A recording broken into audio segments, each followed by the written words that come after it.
HD license. It's not on this particular iLok, but 10.3.8 is what I wanted to point your attention to. There is a latest update to Pro Tools 10. Now, oddly enough, when I did this update, and I don't know why this happened, but I did notice that it actually removed my Pro Tools 11. Not really sure why that is. I noticed that just as we were getting started for class tonight, so I haven't had a chance to figure out why it took away my Pro Tools 11. It really shouldn't have done that, but again, I didn't really have enough time to figure out why that didn't happen. I'm sorry, why that did happen.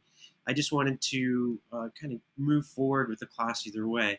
What I want to do real quick is actually get back to where we were. For those of you that have been following along, the last thing that we were working on, what I'm going to do is do a revert to saved. Last thing we were working on was our bass line. And I started stenciling it out. We didn't quite finish. And the cool thing about this track that we're actually utilizing here is the bass line is pretty much the same as we go throughout the song. I want to go ahead and show you that we did just basically follow their bass line by, all I really did honestly is listen to it and follow the 3 different notes that they used.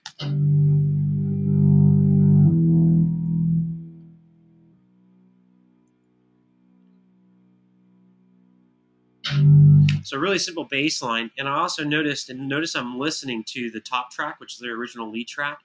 And I'm really using this as a guide track. Now, I am basically copying their bass line pretty much note for note.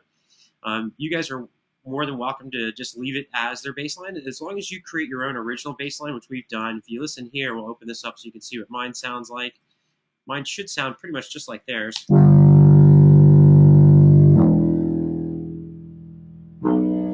Mine's a little overpowering at the moment. So it's a patch that we're using from the vacuum here. And I'm going to mimic their bass line just to really kind of give myself as a jumping off point, as a starter point. Namely because we can replicate it really easily. And one other thing I did notice too, and I pointed this out to you guys last week, is that you can actually visually see whenever we go through these sections, when it gets to the choruses, this chorus here, if we pull up, look at our memory location, anywhere where there's a chorus. So there's the first chorus, here's our second chorus, and then at the chorus outro, you can actually see just by the waveform alone that the waveform changes there. So that's where we probably want to go and just pick up and listen. If I remember correctly, it's actually the same bass line. It sounds like if we listen to theirs, it just opens up slightly. And probably what all that is just a slight filter change. So I'm just going to listen to these 2 sections because I think it's actually the same exact notes being played. But again, just with a little bit of filter change. And we're going to mimic some of that. But let's go ahead and take a listen.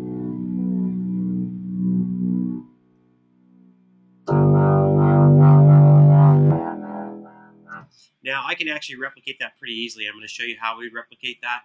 I'll probably end up changing this, but just to kind of give you an idea, if I pull up the vacuum plugin again, and we listen to the vacuum plugin, it sounds like they're just changing cutoff slightly. So now, being that this is going to be a lot louder, what I'm also going to do is actually bring this down in volume a little bit. But the thing we want to pay attention to is cutoff. I can actually open it up here. So during those sections, it sounds like to me they just opened up the cutoff a little bit.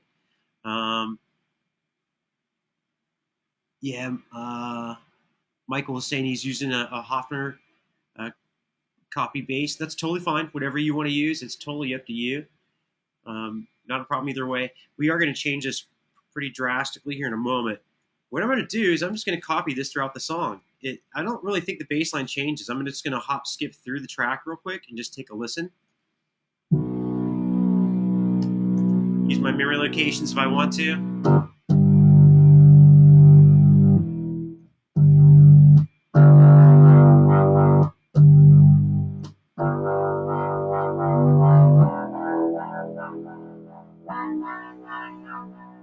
Okay, so basically the bass line is the same throughout the entirety of the song.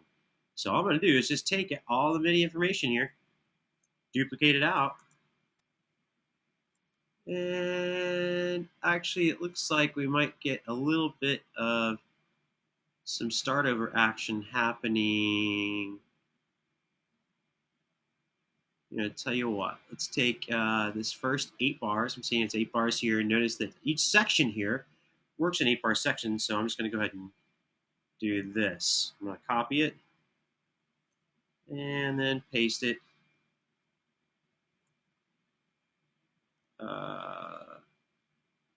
And just to make sure that it actually goes with the actual song itself, duplicate it out for the length of the song.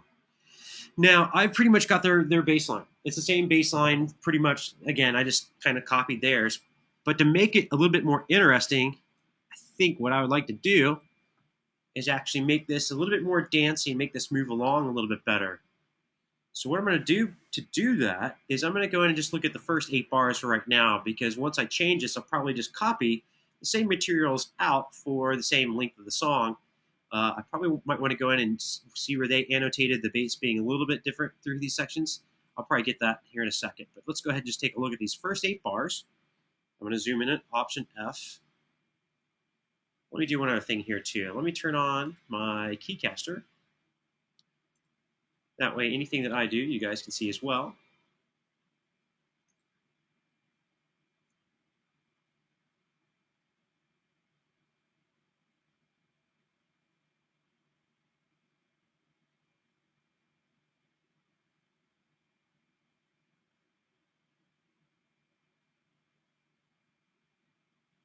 All right, a little lag happening with my applications folder, not a big deal.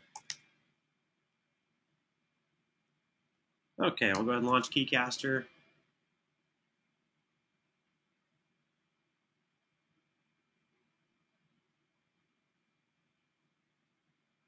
My computer's acting a little sluggish. I'm hoping that has nothing to do with the, there you guys can see my keystrokes. I'm hoping that doesn't have anything to do with the update that I did. Usually updates are a good idea, sometimes they're not. Generally, when I'm in a project like this, I usually won't go ahead and update, but I felt safe doing it, and I went ahead and just did it anyways.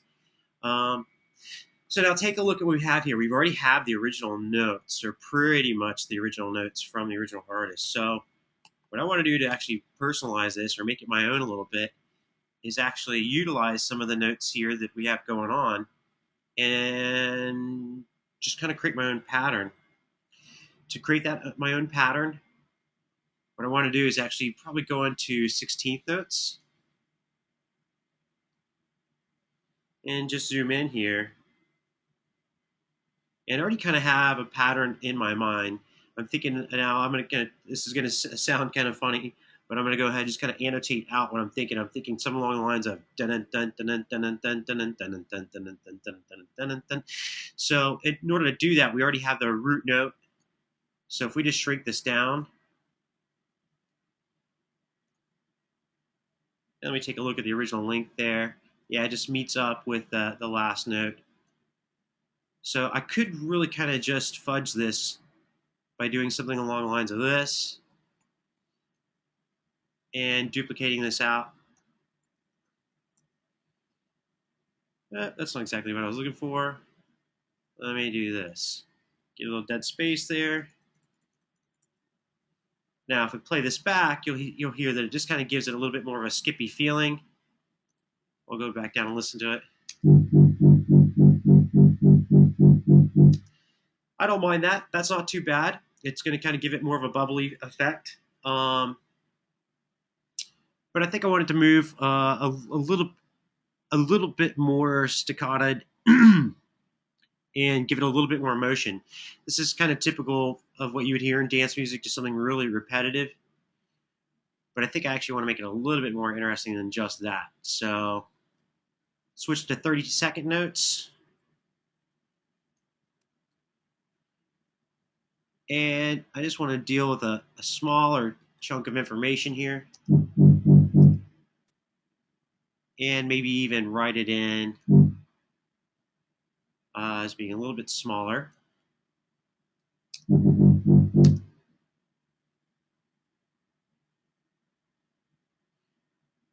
Maybe even extending some of these. Now, once I kind of have the pattern down, I'm going to be able to go and again just put this in where I want to. Notice I accidentally made an extra note there.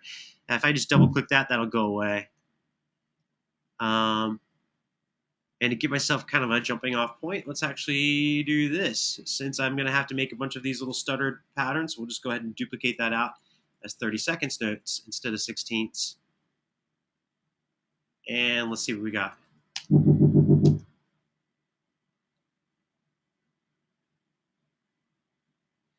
So now I've got it's definitely a much more moving bass line.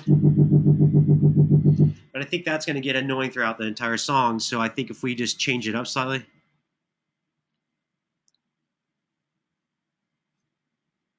I'm going to make some of these guys a little bit longer. Get rid of that extra note. Let's see what we have here for a pattern.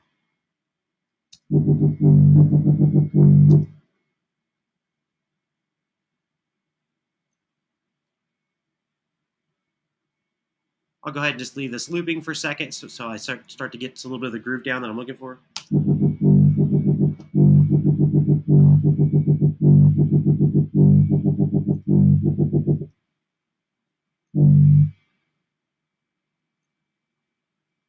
Get rid of our extra note there.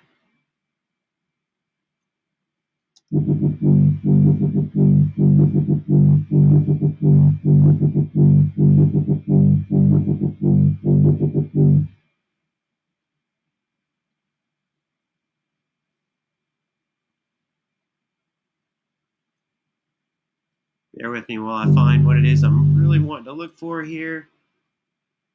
Going for a particular feel. Until I find this, once I have the pattern, I'm just going to start moving around.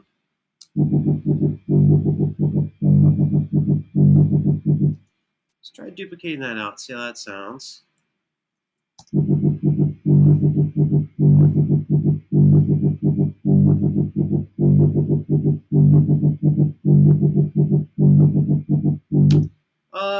Not bad. I want to do a couple more modifications to this, and I'm just going to use that. Let's see. Frank had a question here. He's asking, are you using an instrument track or a MIDI track? If we take a look here, last week we showed you guys using a MIDI track and an aux track, and in this case, I'm just using an instrument track, which actually combines both an aux track and the MIDI track. And I know that by looking at the symbols here. The little small symbol there lets me see that that's my audio track, and this little symbol there lets me see that we're using an instrument track. And again, I did that just to kind of save space, so I'm not dealing with both a MIDI track and an aux track. Now, the pattern I have going so far, it's not bad, but there's a couple more modifications. It's not exactly the pattern I'm looking for.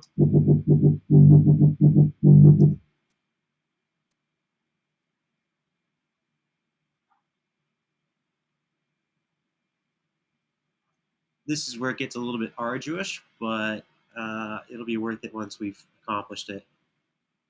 Because once I have the one pattern down, we're just going to repeat the pattern for all the notes.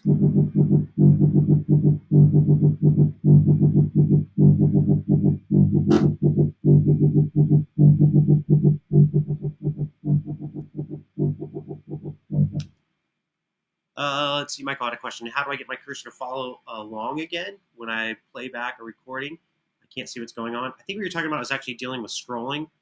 What you want to do is underneath your options menu, if you look underneath options, and where is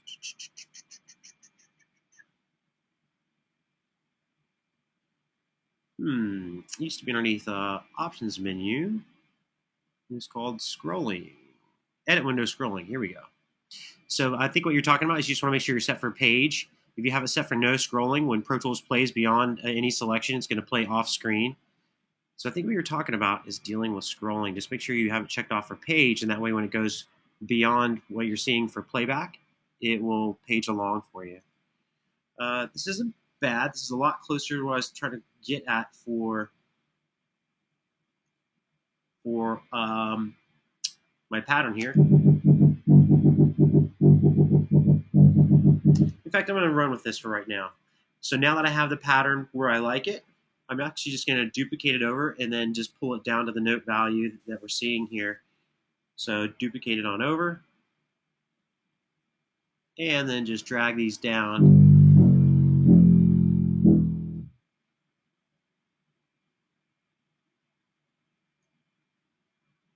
Do the same thing for the next section. Let me go ahead and see what we're dealing with. So it's going to be a little bit longer here. Duplicate it, drag it up top.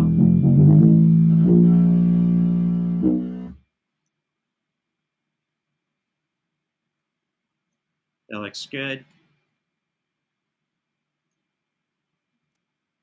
Duplicate that out. And I think that's it. Let's go ahead and let's listen to it real quick.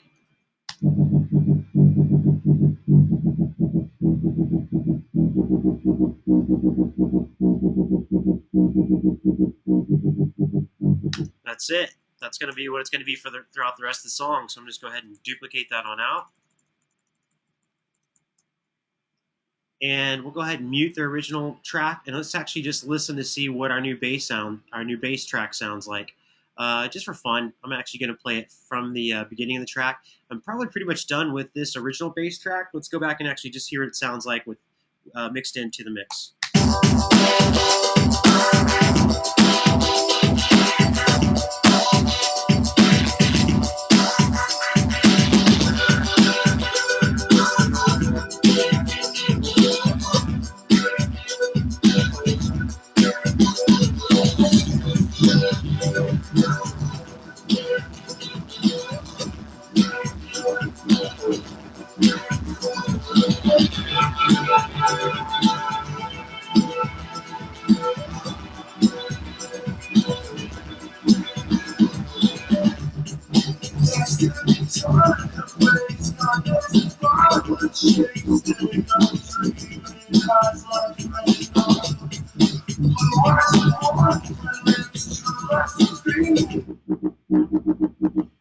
No, I like it. It sounds pretty good. I'm thinking that I'm hearing some things about it that I don't really like, and I'm noticing that it's nice and round and bubbly.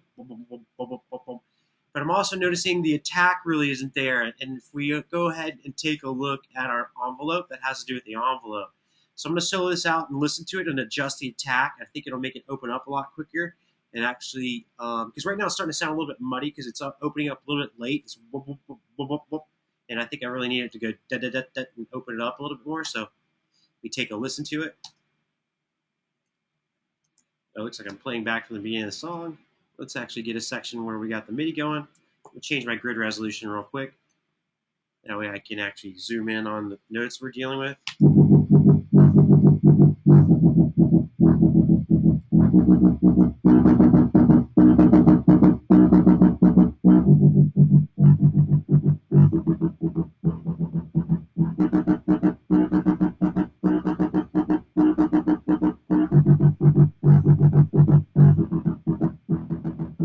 Yeah, it's a lot more stabby now if we go ahead and listen to it with the song.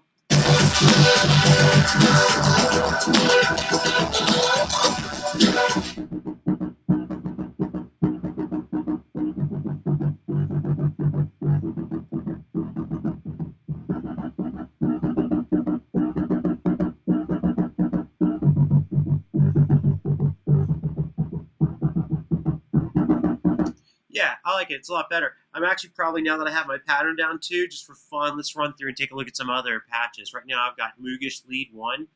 So I'll remember that. That way if I want to come back in case I don't actually like that one, I'm just going to use the plus and minus now that we have the pattern.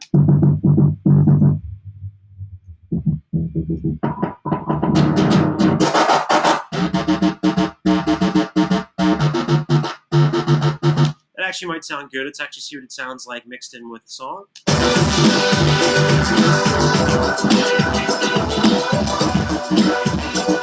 Tell you what, I actually like the original. We're just going to go back. Moogish League. Remember when I did that, I lost some of the settings that I saved here as far as the attack.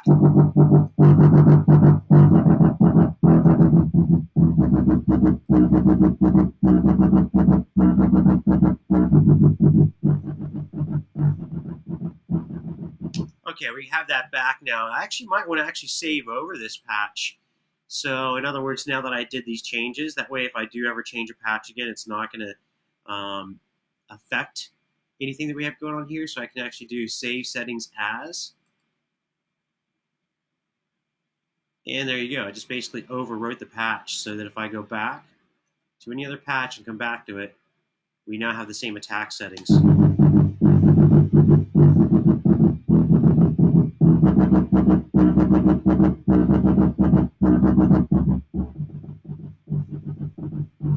Cool. Now the bass is there. The only thing I really have to do is now capture this down and record it as audio. So let's go ahead and let's get rid of their original bass. So I'm going to hide this and make it inactive. I just right-clicked on the track title itself, and we'll choose Hide and Make Inactive. And I also actually want to listen to it with the track a little bit because as I'm listening to it, it sounds like it's a little bit muddy, so I might actually want to brighten it up a little bit. Let's take a listen.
Okay, cool. I'm pretty satisfied with what I've got here. We're going to go ahead and do Save As here. So presets, save settings. Cool. And let's go ahead and let's record it down to audio. So let's go ahead and create the new audio track, and we'll call it. Now remember, I already have another track already called bass, so I'd actually have to name it something different. So we'll create a new stereo track because my source is stereo. You can see this track is stereo. We got 2 view meters. Shift Command N, create a stereo audio track. And I'm going to flip around here to the mix window. This will kind of help us look at how we would route it. So what is it I should do? Which track is my audio coming from, and which track am I trying to get it into? I'll go ahead and propose that question out to you guys while I'm renaming the track.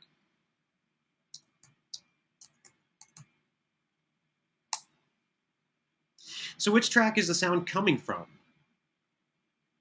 I'll give you a hint. It's the track the virtual instrument is actually located on. Any takers on that one? It's coming from our instrument track. Yeah, the vacuum. See, so we see it's coming from this track here. So I want to get my audio out of this track, so we'll use a bus, any available bus. Looks like 13 and 14's been used for something else, so I'm going to not use that bus. We'll use bus 15 and 16. Route the input of our audio track to match bus 15 and 16. Record on the track. And then let's record it down as audio. I already have 4 bars selected exactly. You can see I have exactly 4 bars selected. If you wanted, sometimes it helps as a visual clue just to make your selection, and then we'll go ahead and record it down.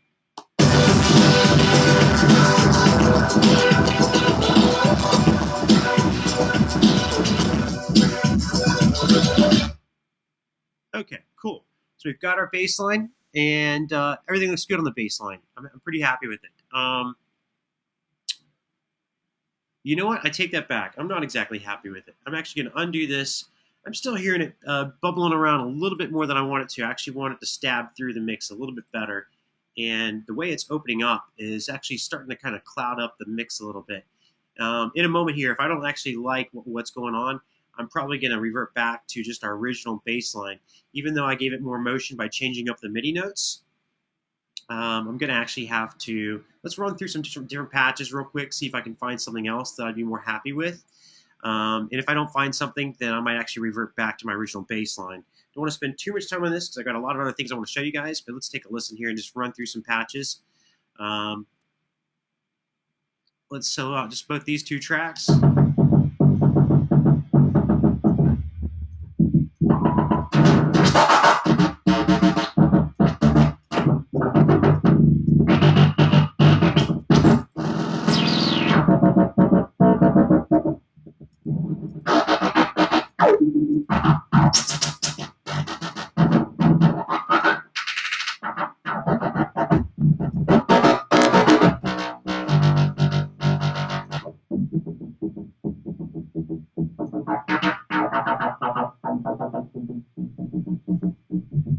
See what that sounds like.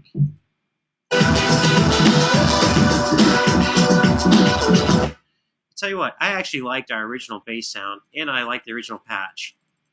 I'm actually going to go back and actually transition out of everything we did. In fact, I haven't saved my work yet, so what I really could do is I could just go back and do File, Revert to Saved,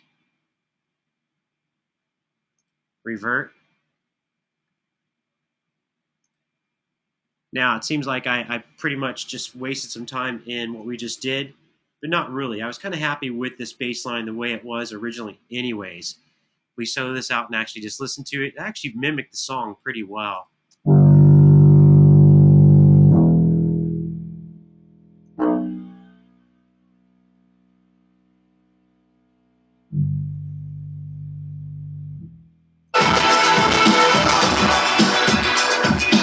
All right, I already liked the way it was. It was giving actually a little bit too much motion to the song, and I thought it was actually starting to become distracting. So it didn't work out. Sometimes you just got to try things. We'll copy and paste. Make sure it's the same length as the original song. Cool. Let's go ahead and let's record that back down. Remember, I only really need to have 8 bars because it's basically the same thing. So a quick repetition of what you just saw. Shift Command N, create a stereo audio track. We'll call this Da Bass because it's now a new bass track again. Da Bass. Route out of the track that the audio is coming from. Let's go ahead and hide the original. So right click, hide, make inactive.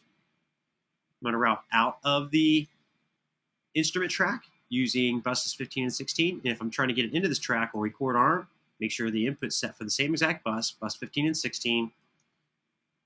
And then we'll just zoom in and record away real quick. Got my 8 bars selected. Option F so I can zoom in. We'll solo these 2 tracks. That way that's the only thing we're hearing. Record it.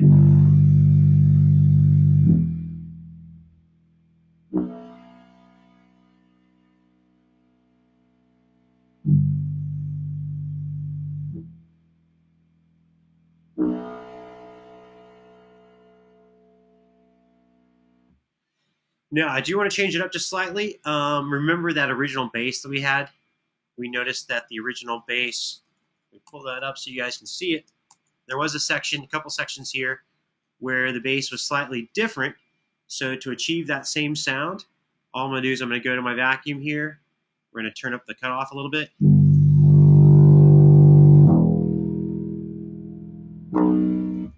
And just record for just that section. And that way I'm basically just mimicking their bass.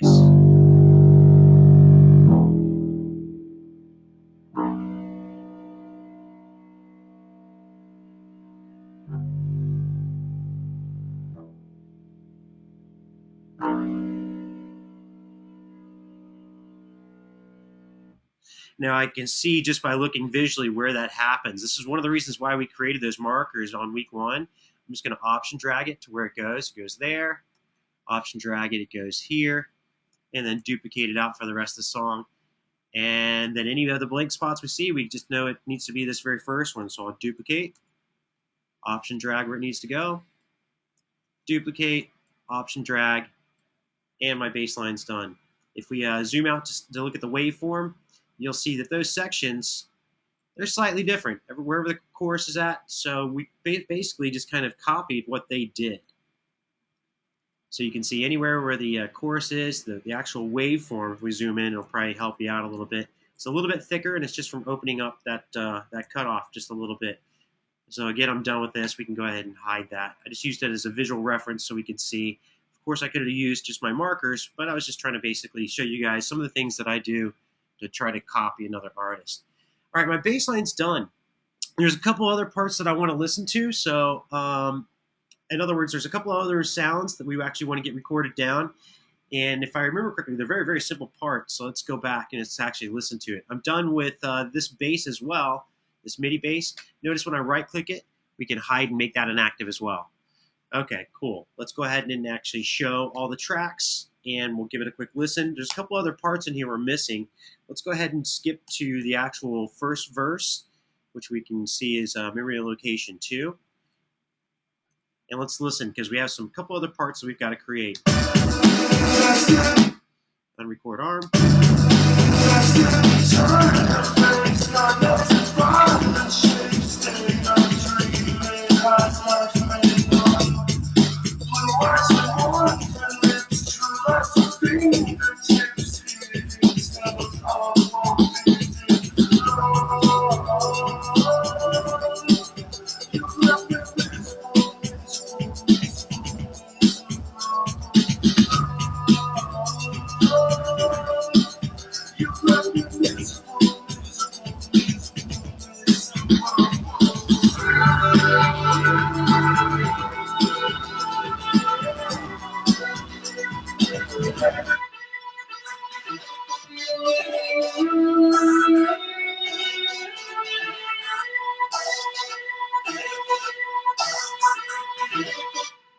Okay, so these synth parts, we can actually visually see where they come in.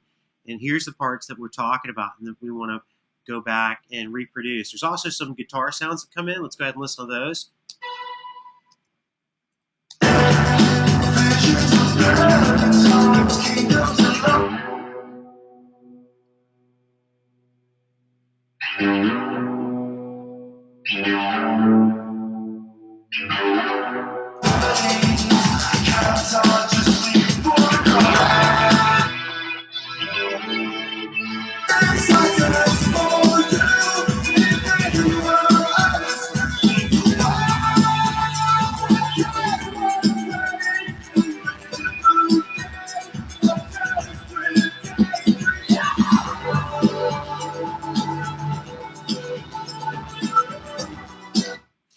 Kevin had a question. If I wasn't getting audio into the audio track, chances are either it wasn't routed correctly or possibly you had it routed correctly, but you just didn't have the track record arm. Also remember input only monitoring. I can see input only monitoring is engaged by looking here, or if I look in my transport, it's also denoted as here. So make sure you have input only monitoring set up. Option K will switch you back and forth between input only and auto input. So chances are either it wasn't routed correctly, or you didn't have the track record arm, or input only monitoring was not set up. So let's see here. I want to recreate these, and I want to kind of do this really quickly. I may not even keep their original lines. I probably do want to at least keep what they actually had as far as keys. So I want to probably pay attention to that. So let's go ahead and actually hide all tracks except for synth and synth lead. Now we can see that these only happen at certain parts of the song. Like, we'll listen to the intro. I believe that happens there. Yeah, it happens in several spots. And that's not going to be really hard to duplicate, to replicate. So let's actually do that now. Let's go ahead and call up a new stereo instrument track. And let's go ahead and see if we can't figure out how they did that. It's basically just a couple notes. It sounds like the notes actually had a little glissando on them. I might not try to do exactly what they did, but I'll probably try to do something similar. So if we open up the track here, you can actually see their waveform. This will give us a better idea of what it was they had going on. And I'll change my grid resolution so that I can go back and kind of replicate what they had going on. And let's pull up a virtual instrument on this track. I haven't even decided what I'm going to use. I'm probably going to go use the old vacuum because I really like that guy. So we'll go down to Instrument, go find our vacuum. And that's going to be a lead sound. So let's go just pick any generic lead for right now. Record arm the track. And since I have that other track soloed, you're not actually able to hear it, so let's solo that out.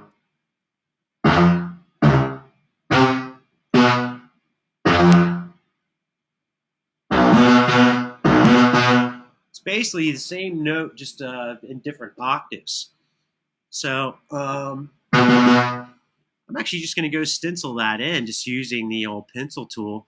Now, I don't even really particularly like this sound, we're going to end up changing this sound. But I'm going to use this sound just as a stepping off point, and then we'll go figure out something that actually works a little bit more like their original. Notice I have to switch to notes view in order to input any kind of notes. And the key that we're dealing with is this key here, although it sounds like they're probably up another octave.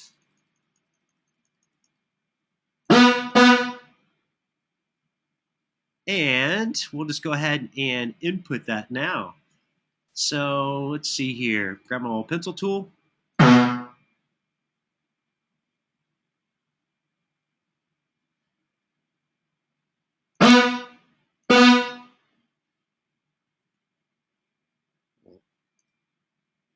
Solo mine out so I can actually get an idea of what I got going on here.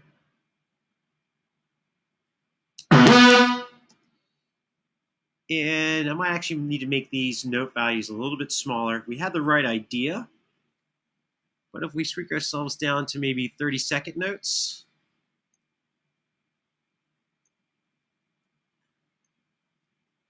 And take a listen here. Actually, let's go back to the note values I actually had. And, let's see what happens here. So I'm just going to copy it and paste it here.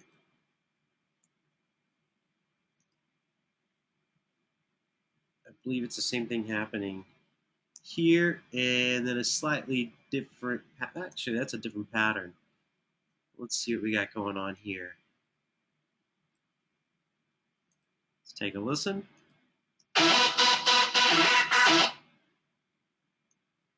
So it is a very similar pattern. So we'll use that as a jumping off point.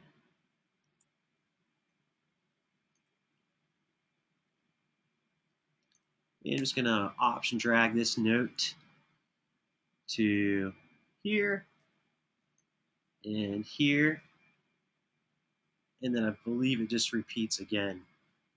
So let's give it a quick listen to see what we've got here and make sure that we're getting as close as possible. Again, we don't actually have to follow their pattern at all. I'm just kind of using this to get ourselves started here. So if we listen back, see what we've got as opposed to what they've got. And since I have the same note values, I could really put any pattern I want in here at all.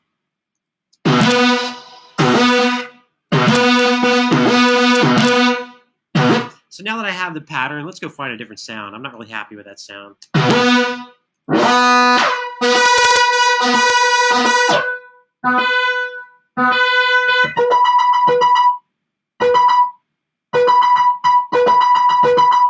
Now that actually has an arpeggiator running on it, but let's actually see what it sounds like in the mix, because I don't think it actually sounds too bad. What I probably should do as well is let's go ahead and select back to the beginning. So I've got a full 2 bars. And I believe that's pretty much their same pattern. I might want to go and actually see what's happening here.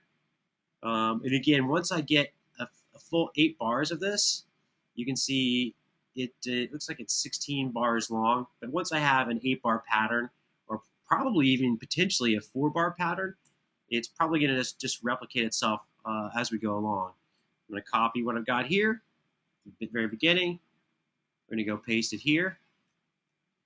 I'm going to actually listen to their original as a reference.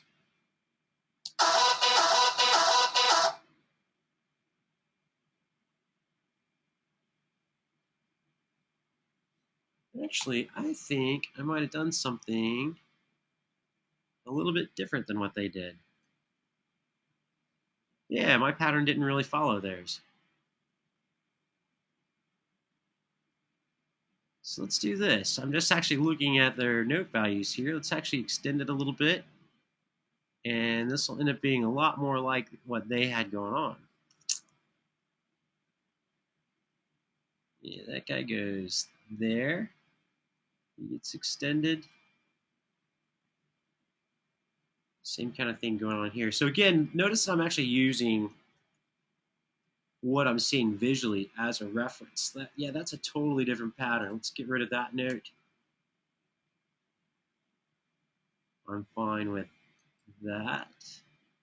and that. This guy could be extended maybe a little bit longer. Put myself in 64th notes.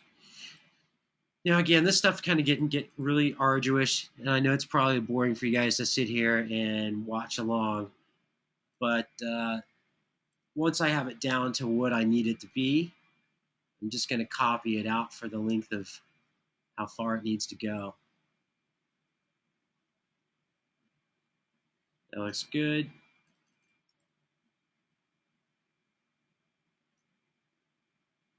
Similar thing going on here. Needs to be a little bit adjustment. Now, again, I told you guys you could pretty much do any pattern you want. This is probably going to sound kind of cool because of the arpeggiation. So let's go back and copy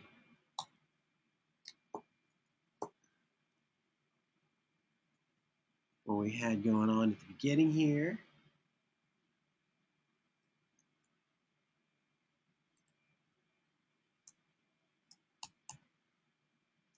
That looks good.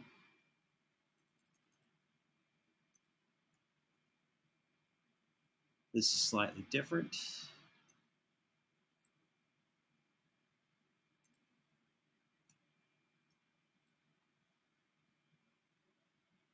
That needs to be trimmed back.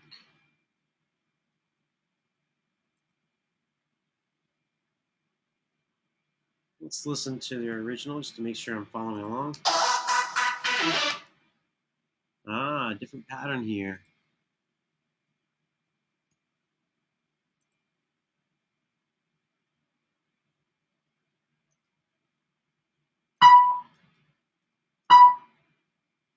And I believe it goes up another octave.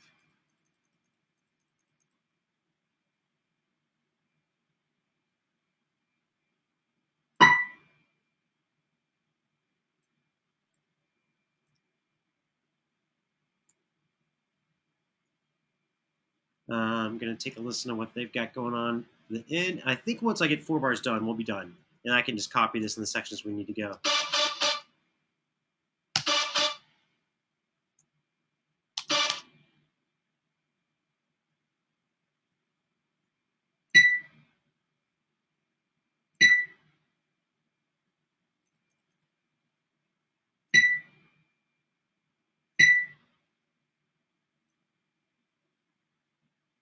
Okay, we've already gotten into bar 5-1, and that's not going to be any good.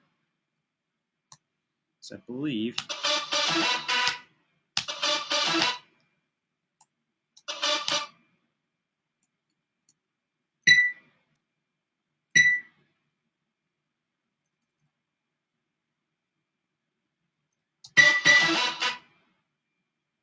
starts over at 5-2.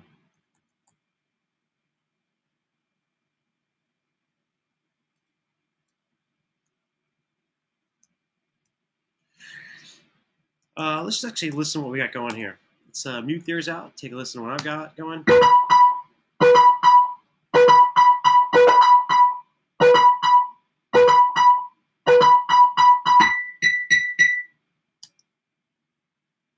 I think that went up a little higher than it needed to.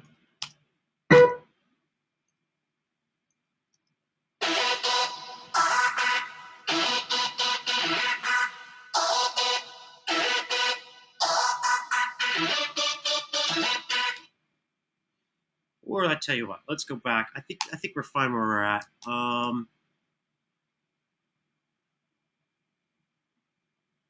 Interesting. The pattern starts over about here. Well, I tell you what. Now that we've already kind of got their pattern down, I'm not going to actually follow their pattern exactly. I'm going to do my own.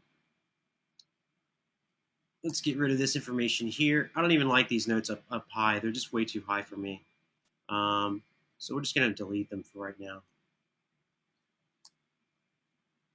And let's listen to what we got. We got 4 bars here.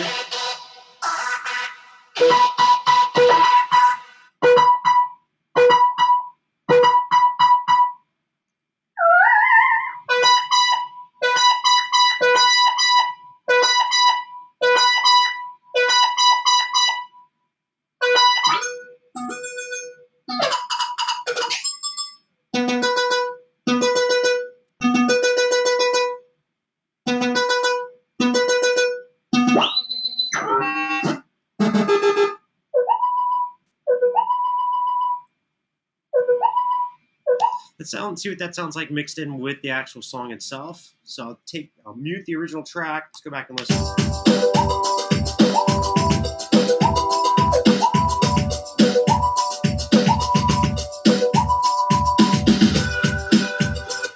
I'm okay with that. I think that sounds good.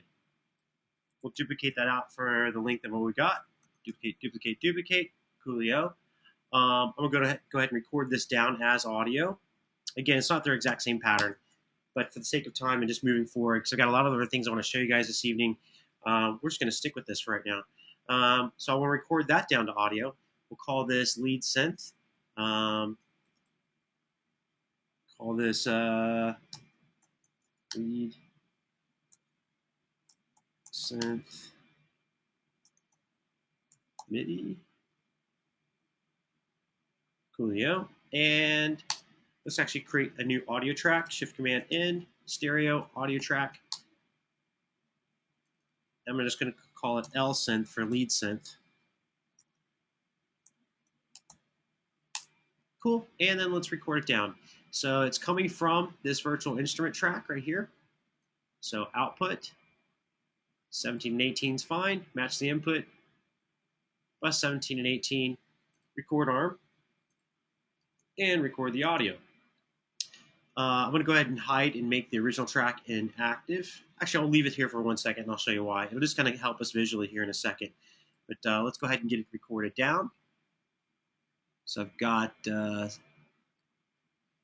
make sure I have an exact 16 bars selected and record it.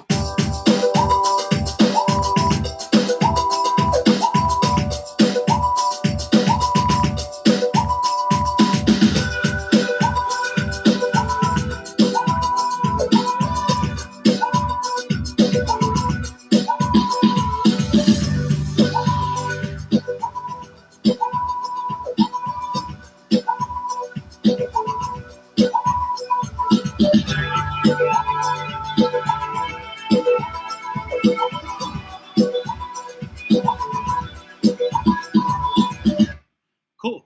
Now that we have it recorded down as audio, go ahead and save my work. In fact, let's do a save as file, save as. Since we are already on, what version are we on? Version 5, we'll make this version 6. Just making sure I'm saving my work. I'll change my grid resolution to 1 bar increments. And we'll just put this guy where it goes. Notice that most of the other stuff here is dealing with 8 bars long, except for the very end. So what I can do, since I already have this selected, we'll go and make sure we have 8 bars selected here. I'll copy it, Command C, and then just place myself at our memory location here, Command V. Click on the memory location, Command V, and we can see it's going to go basically follow the same on the outro. So I'll just go ahead and copy it, Command C, Command V, and that lead line is now done, completely done. There was one other lead line. Let's go take a look at it real quick. Again, I don't want to spend too much time on this because we're kind of just repeating processes, and I want you guys to have your own creative freedom.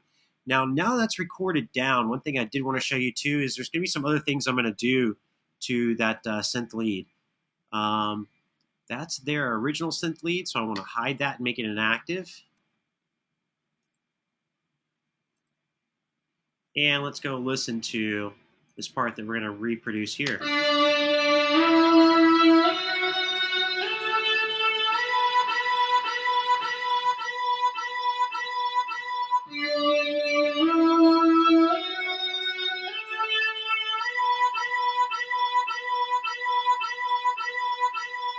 Now the cool thing is it just kind of repeats itself, so all I have to worry about is a 4-bar section. And we'll go ahead and reproduce it. Shift Command N, we'll create a stereo instrument track. And there's just a couple notes there that we have to worry about. So let's go and actually find something underneath. Let's use expand this time. So we'll go find a instrument track. I'm sorry, virtual instrument, expand. Now it said synth, but to me it sounded more like an electric guitar. So I might actually opt for using a separate sound other than a synth sound. Cool, we got our virtual instrument up. Record arm solo this track. Let's go find some form of a lead synth sound. I already have something that's arpeggiating, so I'm going to stay away from that.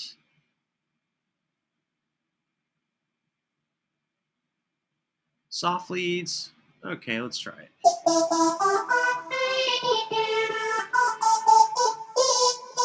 Yeah, I don't mind that. That's not a bad sound. So let's go back and actually listen and see what it was that they were performing. And we're basically just going to mimic it real quick. Change myself to notes view. That way I can actually pencil in the notes if I want to. Set it for something like 8 notes because it didn't sound like they were using really short note values.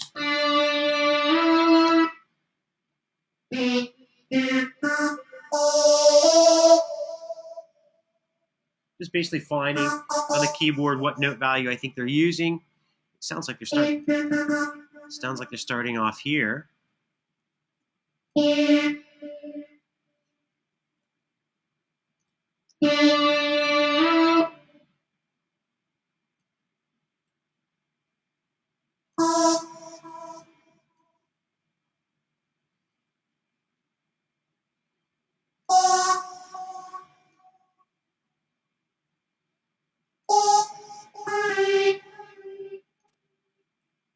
See if it's how quickly it sounds like that.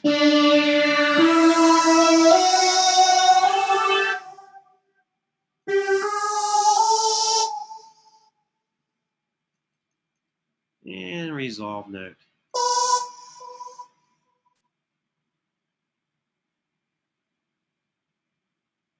I think that's pretty much it. Let's go listen to it.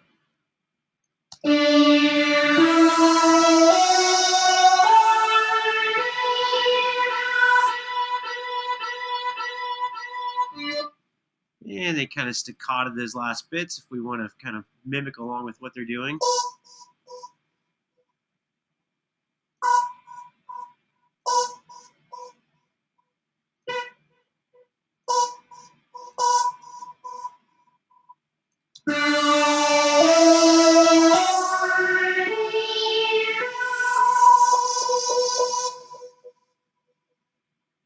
And it basically just kind of repeats itself, I believe. Let's go ahead and continue listening to it.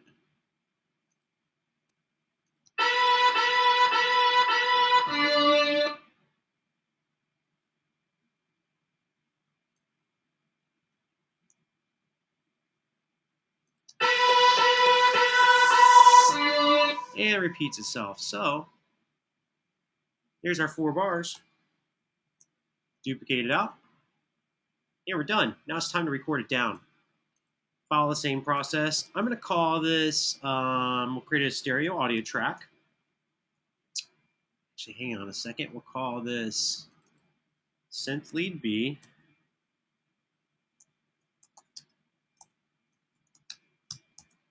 Make sure we got all our tracks named. Create a stereo audio track to record to.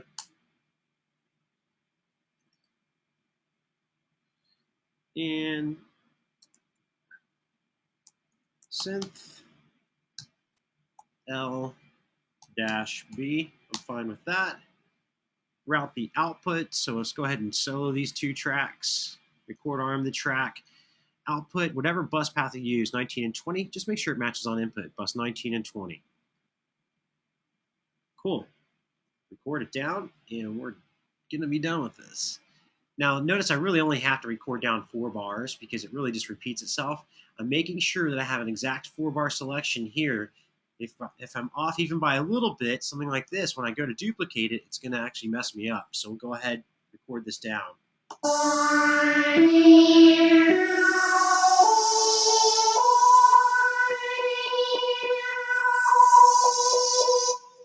And I'll just end up duplicating that. Now, I'm also going to apply some effects to this here in a second, but first, let's actually get it copied over into the sections where it happens in the song. We see that I'm going to change my grid resolution back to 1-bar increments, option drag it. I see it happens here again at the chorus. Duplicate it once, It also happens at the end of the song, duplicate to the end of the song. Now, you guys might remember this from last week's assignment, but there's some cool effects we can actually apply to this to kind of give it some character too. We already have something that's arpeggiating, but I might actually add some arpeggiated effects to this. Notice on the track itself, we're done with this original track here, so we can actually right-click, hide, and make it inactive. Excellent. We can actually do the same thing with our MIDI track, hide and make inactive. In fact, I don't know if I did that with my other one. Yeah, let's hide and make this inactive as well. Okay, cool. Let's show you the effect that we're talking about. You guys probably remember this from last week's assignment. I'm just going to go up here and pull down and find myself under modulation. You've got something called a filter gain. It's a really fun little plugin. Even though the pattern itself, the part to be recorded, is just kind of stagnant. Let's take the record arm off.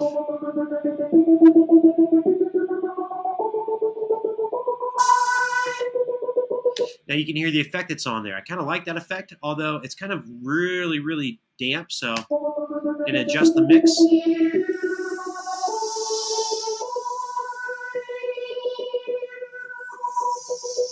We might even want to rotate through the actual patches here. Just use the up and down, the plus and minus here to actually allow us to try out some different gated effects.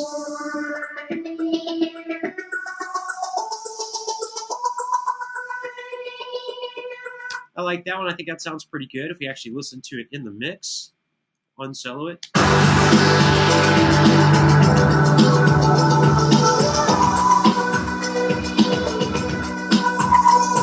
Now, if you take that off, you'll hear that the patch is just going to be wide open.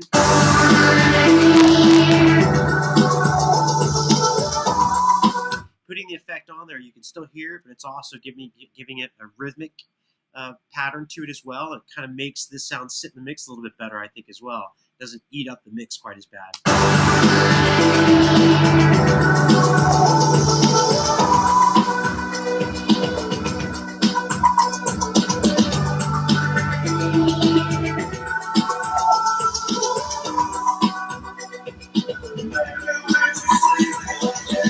Cool.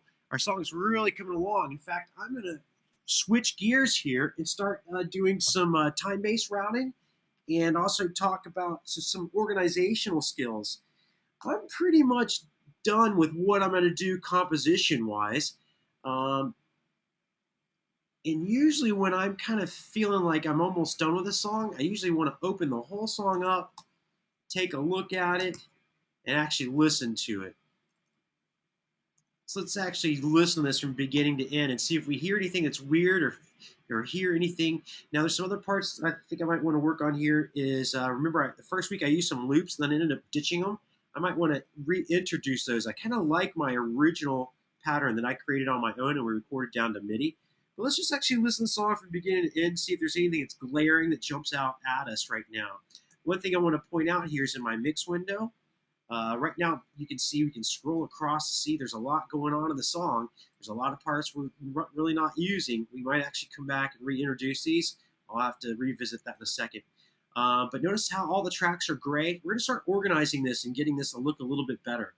You guys will see that in tonight's discussion post, you guys will watch a video, a really cool video that was actually shot here at Full Sail by Leslie Breathwaite, who's a top-notch producer. He's going to talk about track organization, and we're going to do that as well. But let's actually get an idea of what's going on in the song. And now that I'm kind of feeling like I'm almost done with the compositional portion of writing this song, it's time to kind of give it a listen and make sure there's not something glaring that I'm missing, or if I might need to add something or take something away. So let's give it a quick listen.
I think it sounded pretty good. I didn't see anything that really seemed like it was out of control.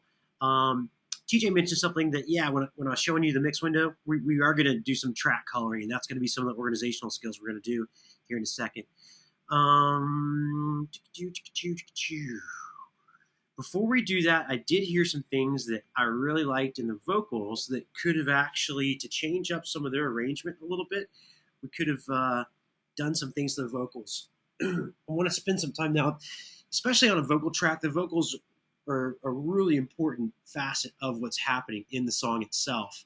So I'm going to hide all tracks except for the vocals and take a look at the backgrounds as well. Now, here's an effect that we did. I don't know if you guys remember this, but we actually created a reverse reverb section going right here, going into the song. I might want to do a couple more of those.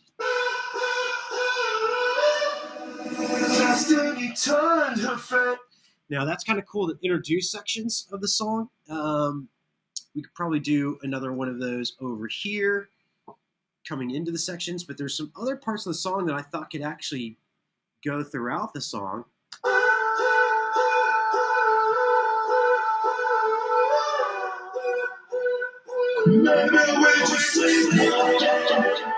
I think these hoo-hoos could actually happen throughout the entirety of the song. If we loop this around.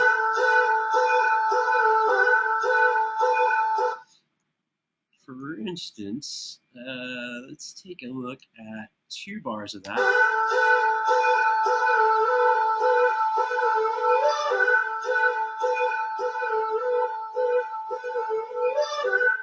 Yeah, that would be a really cool part to actually have throughout the song. Now, this part where it says maybe we're just sleepwalking, that's kind of more of the lead. So if we listen to right after that, this 2-bar section.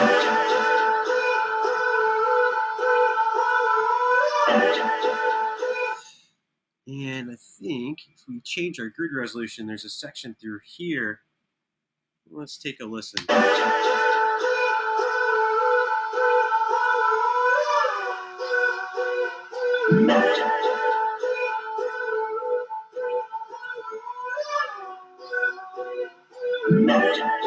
Now, what I'm going to have to do is, I like parts of this. This is a nice long section. So what I'm going to do though is take a look. I'm actually going to cut out part of this and use parts because there's the part where he says maybe sleepwalking comes into this and maybe comes in right there. So to actually get rid of those parts, we're going to do a little daft trick here. I'm going to separate it, Command E. I'm going to Option drag it up, and we're going to borrow parts. When I say borrow parts, I mean this section here is basically the same, except for we don't have that annoying section coming in and out. So I'm just going to separate it, Option drag it, and let's see, how am I going to get rid of the end? So if you listen to this now, I'll mute that so you can actually hear.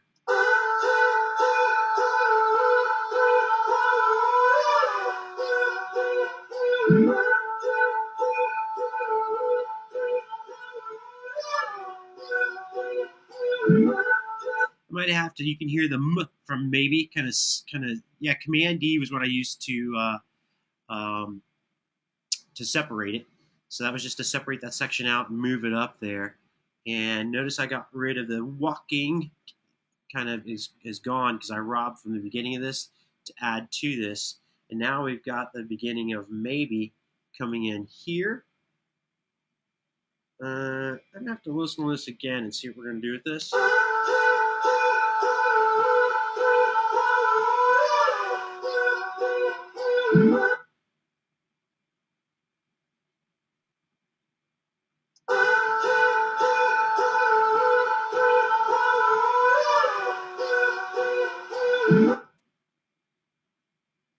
I think what I can do is I can nick a little piece off of, let's get a half note. Actually go down to, there we go. Nick this from here, Command E. Whoops. Where was I? Now I've lost my point of reference. Command Z.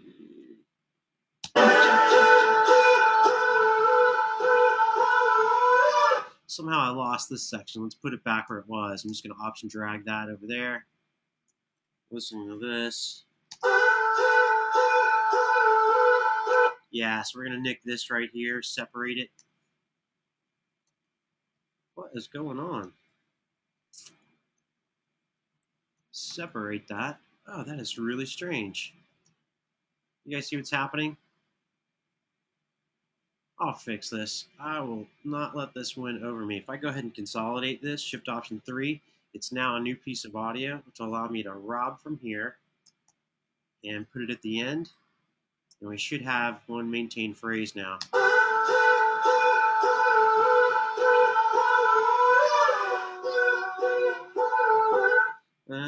It goes back up on a different pitch there. So, I'm going to have to rob from another section to get that.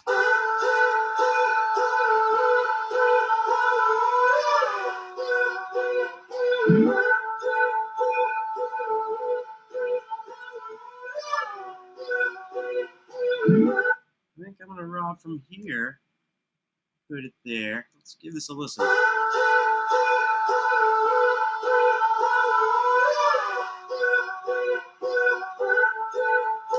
And I'm actually going to duplicate that, and I think I'm done.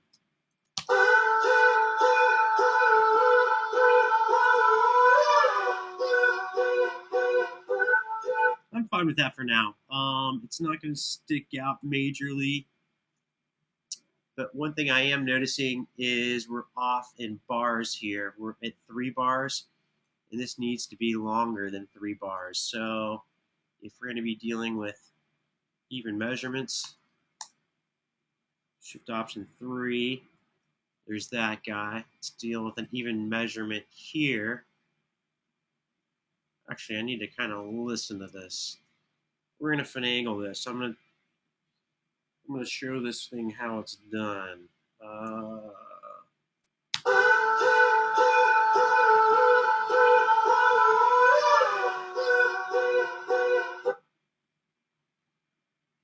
I actually want this to continue on.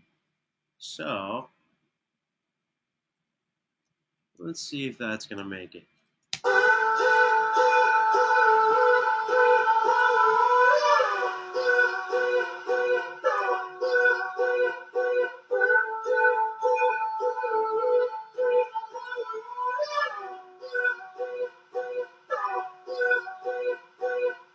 Yeah, I'm fine with that. Shift Option 3, we've now got 4 bars. So this I'm actually going to use throughout the song. It's going to be on its own track, though. We'll just call it Vox Ooze. So Shift Command N. I don't really want it on the effects track because we already have things going on this effects track. Shift Command N, stereo audio track.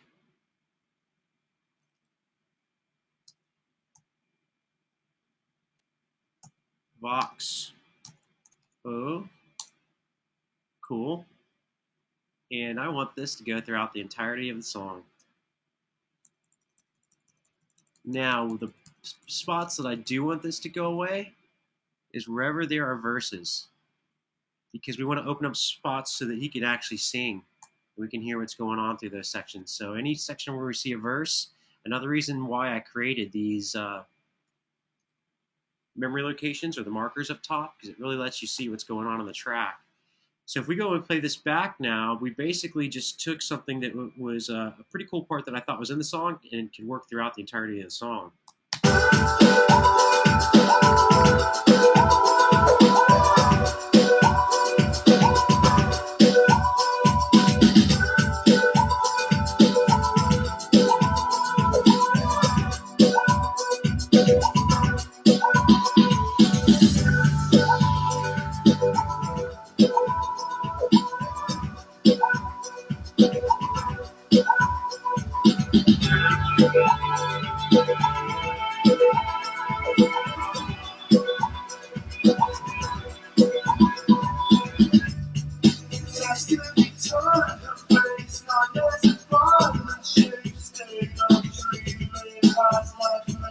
Cool. You can see that definitely wasn't in the song before, and it sounded really good.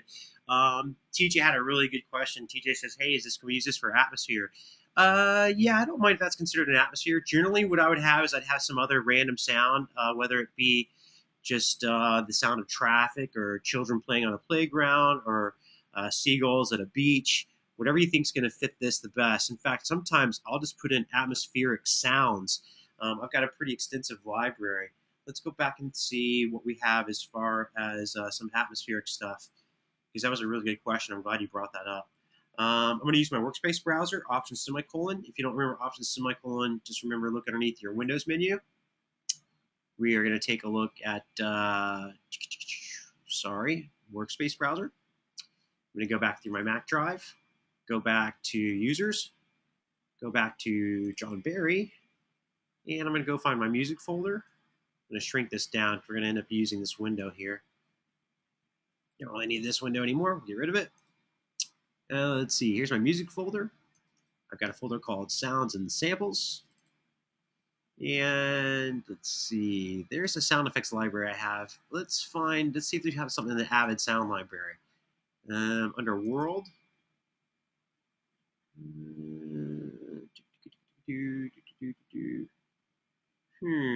Let's look under Miscellaneous. Reggae. Chords, melodies, chords. Not going to use that. Let's look under Indian. Tell you what, I'm going to go back to my effects library. I'm going to let you guys use pretty much whatever you want as far as atmospheres. I'm going to go back into my sound effects. Let's see. Nature ambiences.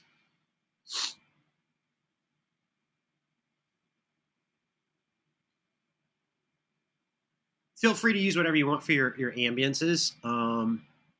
Here we have birds in the morning.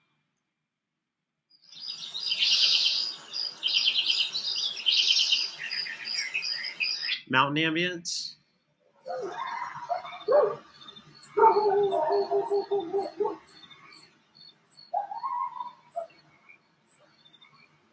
I actually like that. That sounds really good. Notice I'm just going to grab this file here. I'm just going to drop it where there's no track. It'll actually create the track for me. Looks like a really long ambience here. I only need the ambience to really happen at the beginning and the end of your song. And notice here, if we go ahead and just play this back.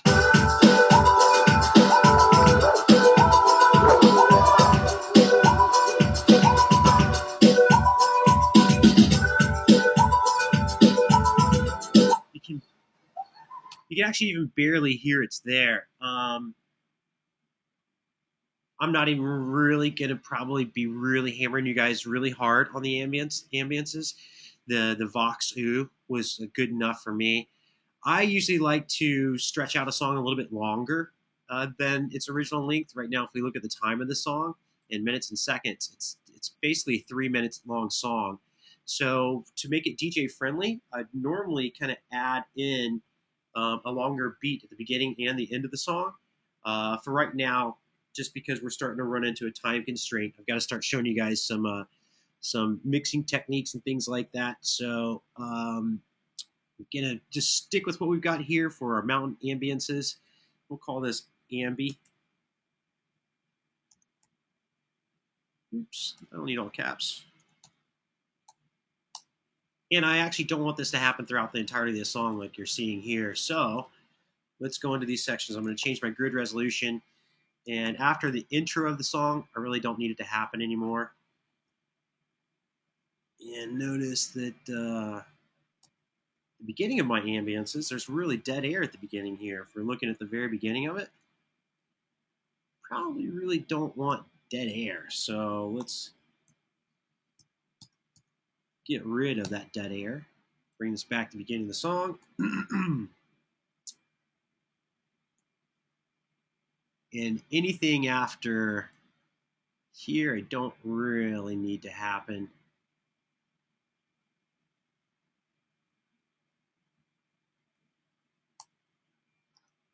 Now, to actually extend my song so you can actually hear some of these ambiences, what we could do, let's look at all tracks.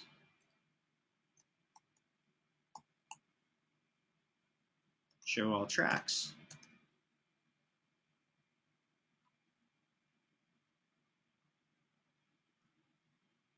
I could just take everything and actually just pull it down slightly. So what do I mean by that? Return, Command A selects everything. I'm going to grab everything and just pull it back. Now that actually included the ambience. So what I want to do to kind of make that happen for us is take a look here. We'll hide all tracks except for my ambience track. Here's my ambience. Since that got pulled back as well, let's put it back at the beginning. Oops. Yeah, that'll work for right now. So now you'll notice when the song starts off, however, it'd be nice to actually have the beat going as well. So if we're going to get that to happen, we need to go look at the kick.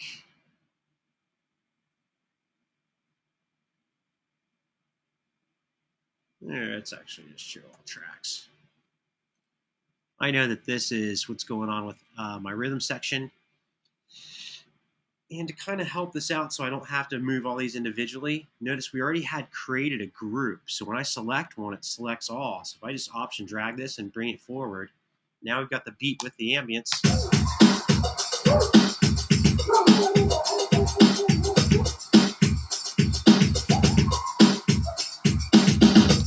And to kind of help myself out here, Command Option G will actually create what's called a region group so that I can take this and actually shove this at the end of the song as well. I'm just going to Option drag it. And that way when we're looking at this group member here, I held, since it's already a group, I held Control and just clicked on the group members and it shows all of them. That way I can show them along with the ambience. And you can see the ambience still comes right up into where the verse happens. But then to make this fair, let's actually get myself out of the standard trim tool. And let's just actually leave that. Let's listen to what the end sounds like.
Now, oops, I don't know why that popped up. Go ahead and save my work.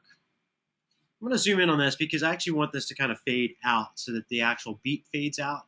So we'll create a fade on this portion here across all tracks. That way when it fades out,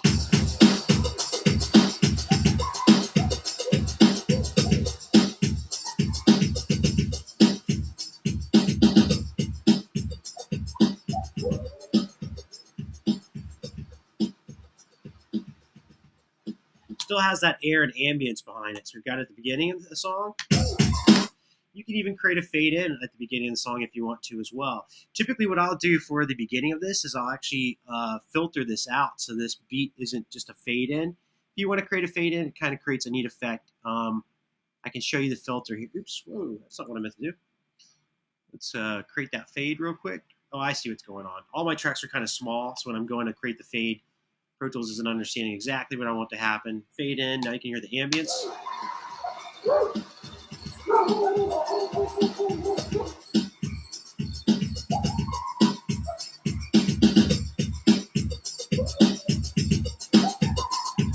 All right, I'm actually going to undo that because we're going to do some organizational stuff here. They'll actually take care of that.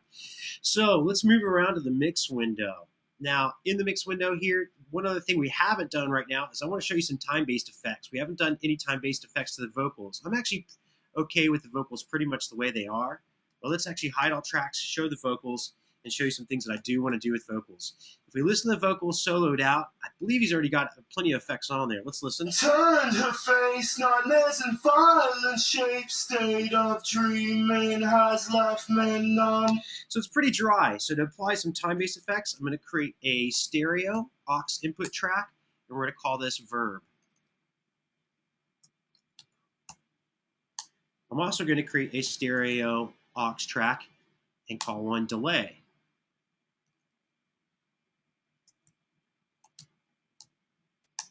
I'm going to route the input of the verb track to be bus 1. You can see bus 1's not currently in use. And I'm also going to rename this so I know what that bus path is. To rename it, I'm just going to right click and say rename. We'll call it verb. In fact, verb bus. That way I know exactly what that bus path is. We're going to do the same thing for the delay track, except for the delay track, we're going to go to our bus path. Notice here you can see it's called verb bus. We'll use bus 3 and 4. We'll call this delay bus. Right click on it, rename the track. Delay bus. And then we want to get some routing done for this. So to get the routing done, I'm going to create a send. We'll use the verb bus. And we'll also apply the delay bus. Now, nothing's turned up right now. You're not going to actually hear this because, number one, this track is soloed. So if I wanted to hear this and hear this, I would need to solo safe these tracks. To solo safe, you want to hold down Command and click on the solos. Notice the solo button becomes grayed out. That lets me know that it's solo safe. That means if I actually turn this up right now, turned her face, nightmares and violent shapes, you'd actually hear it. Now we actually need to apply the effects to these tracks themselves. Let's put ourselves a reverb on here. I'm going to use Deverb since that's a reverb you all have. And now if I turn this send up, you're actually going to hear that effect. Turned her face, nightmares and violent shapes. Now vocals are usually going to take on a plate, so I'll use a plate verb. Turned her face, nightmares and violent. And now when I hit stop, you can actually hear that there's a room ambience happening behind it. Turn. Whereas if we turn it down, it's just a dry. So this is the level of send that's copying a signal that's being sent over to this bus.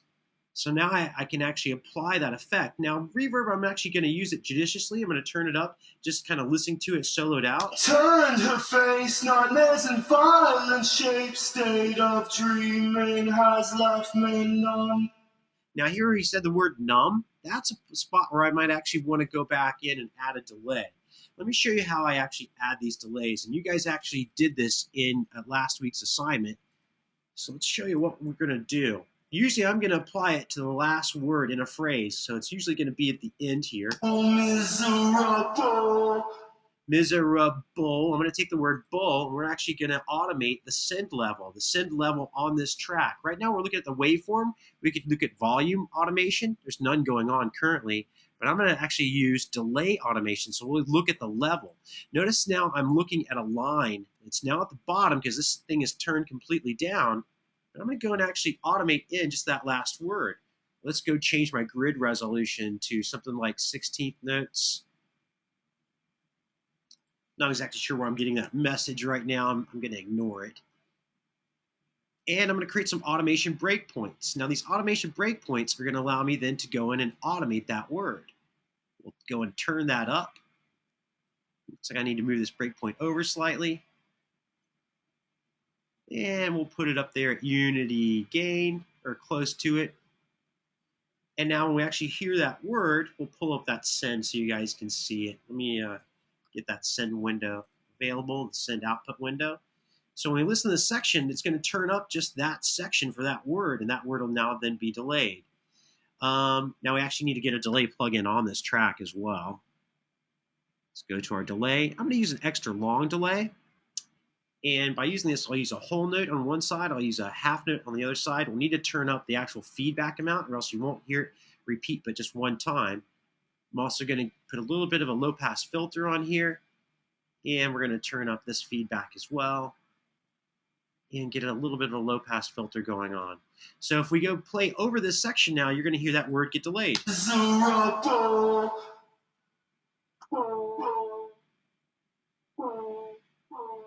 So it's going on and on throughout the song. You can hear it still going in the background.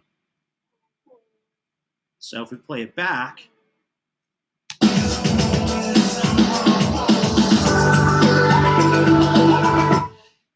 it's kind of getting buried in there. You probably have to turn it up just a little bit so you can hear what's going on.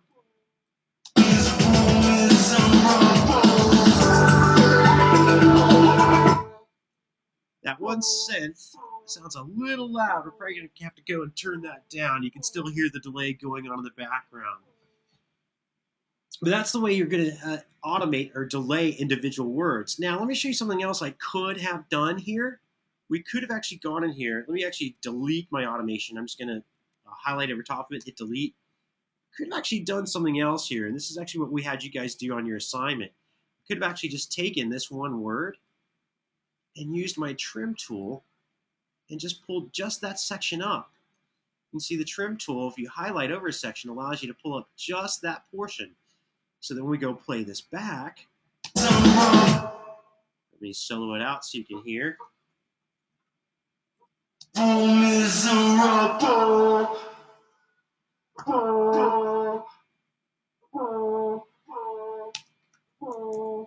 And I'm usually going to do that at the very last word. So let's go and see what we got going on here. Well, they've already added a delay there, a very tight delay. So I'm not going to do it to that section. Looks like they've got another yell going on there. Let's listen to what we got going on down here for last words. As for you. So the word you, I'm just going to highlight over that. We'll zoom in on it so I can actually see what we're dealing with. Cool. I'm just going to grab the trim tool again. Pull that word up. Excellent. Now when we play this back, you'll hear that delayed as well. And my fears I dance for you. Wow, I can't wait and live again. Live again. Looks like again is actually those two sections here. Again. So again is this. Again.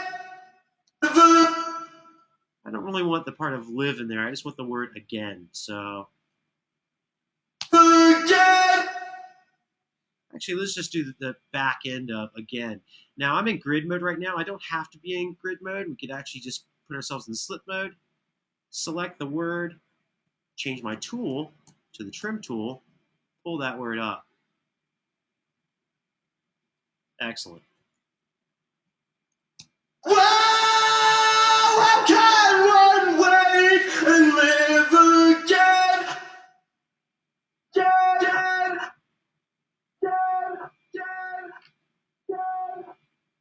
Let's listen to it in context of the song.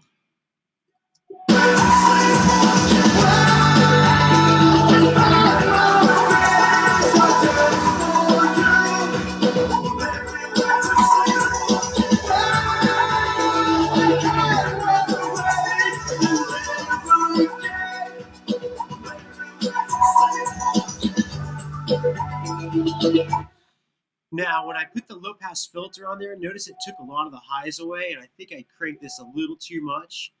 It's making them almost unintelligible, so I'm going to pull this back a little bit. That way, when we hear those delays, they'll be a little bit more pronounced.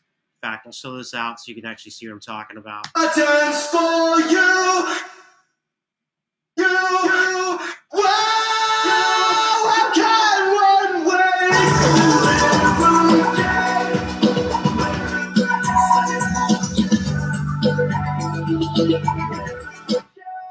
Cool. Awesome. All right. Just to let you guys know, we are probably going to run over somewhere in the neighborhood of 10 to 15 minutes tonight because we've got quite a bit of wrapping up that I want to do to this session.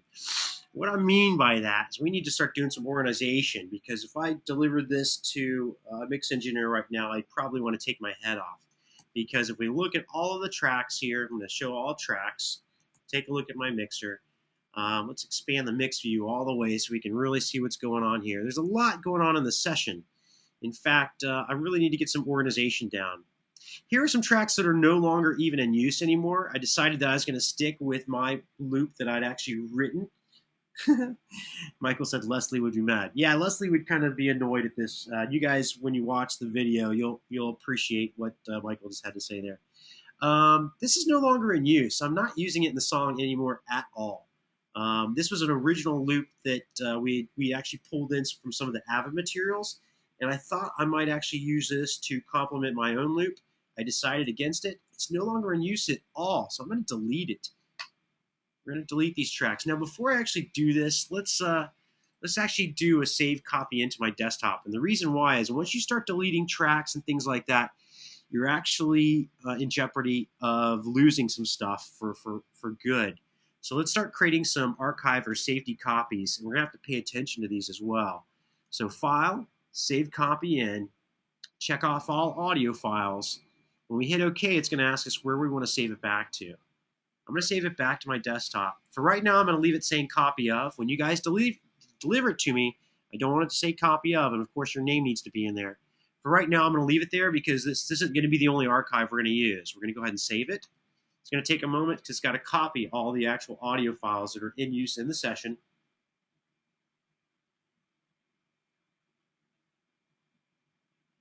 Now, when we're done with this archive, I need to close out the current session that I'm in, because when you do a save copy in, it doesn't take you into this new save copy in version. It's not like a save as. When you create a save as, when I did that earlier, notice it put me back in the new saved as version. In this case, we're actually going to have to go close this session and go open the new one. So remember, it's called copied of, and it's on my desktop.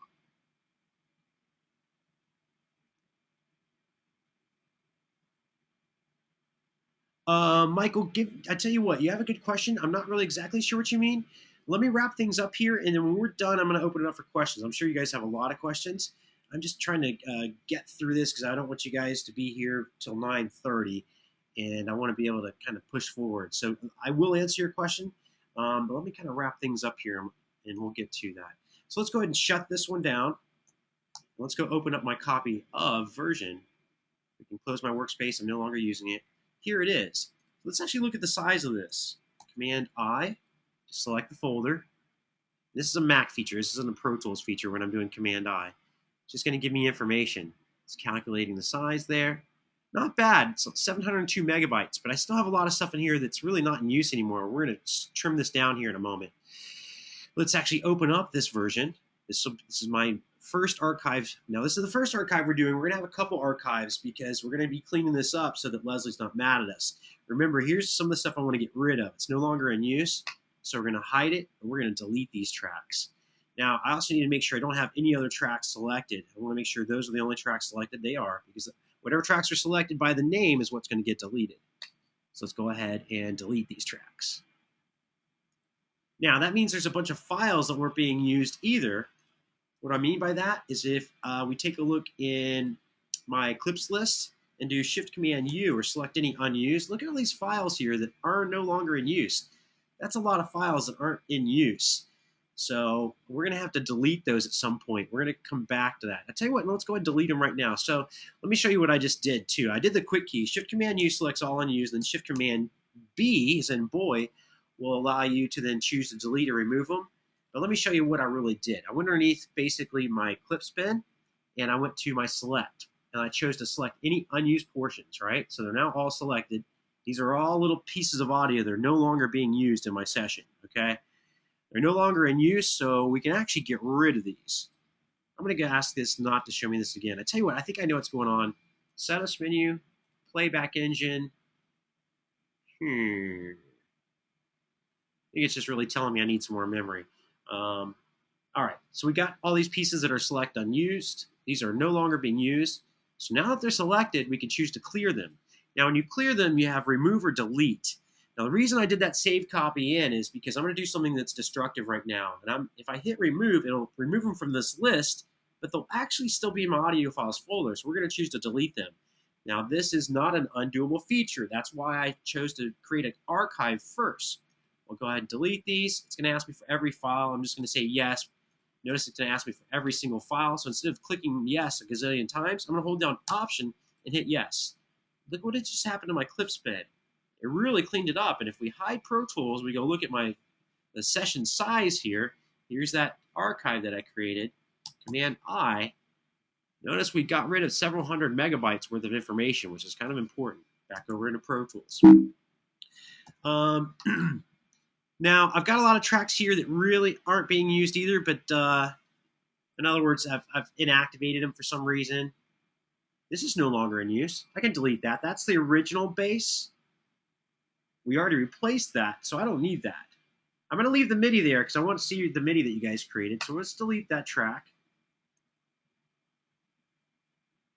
Yep, that's all right. I know it has active clips. It has the active original clips, but I'm going to go ahead and delete it anyways. Now the synth lead, you guys saw me create that as well. We want to keep the MIDI for it. We'll delete that track. Delete it. Let's see what else we got here. Here's that synth lead 2 that we created this evening. We don't need that anymore. We can delete that. Cool. Everything else looks like it's in use. These other guys are inactive.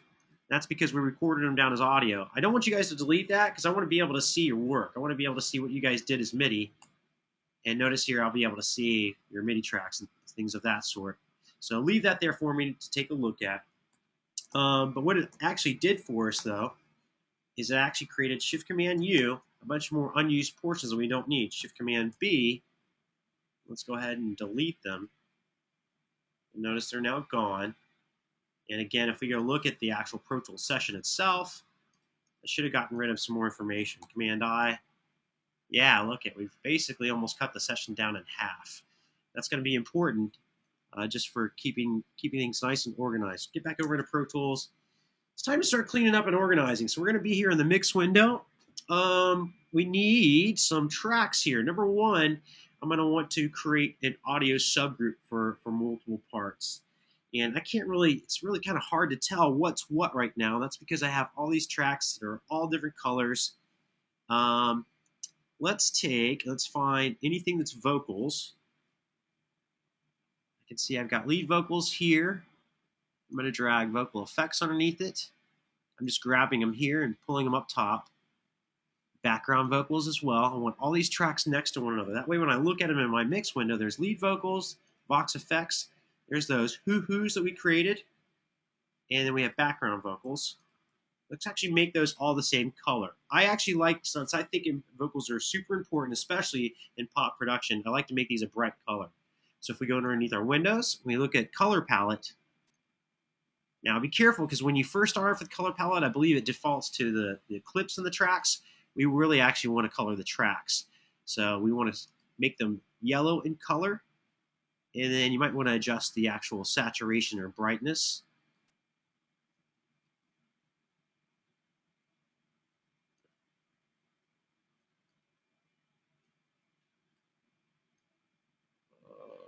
Why is this?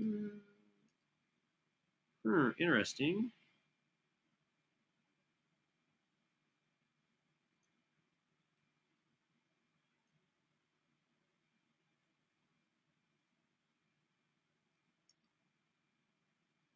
What is going on here? Ooh, all tracks are yellow, but not in the mix window. Oh, interesting. I don't want that. Let's see if we can undo that real quick. That's not very pretty. Okay, so we actually want to do tracks.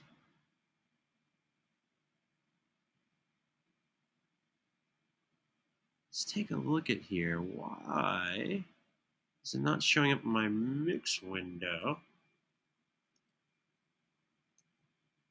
But it is showing up in my edit window.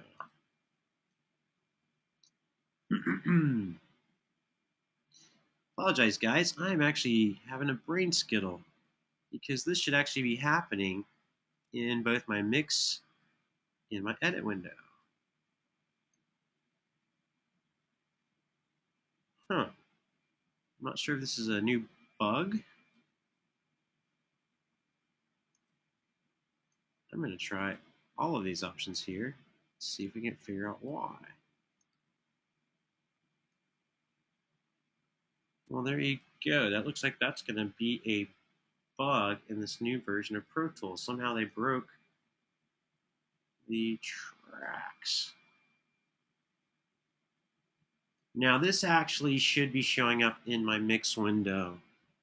And here's a good example of why I usually wait to do updates until I'm done with the project. Because I really want to see these in my mix window so I can tell exactly what's going on here. Interesting.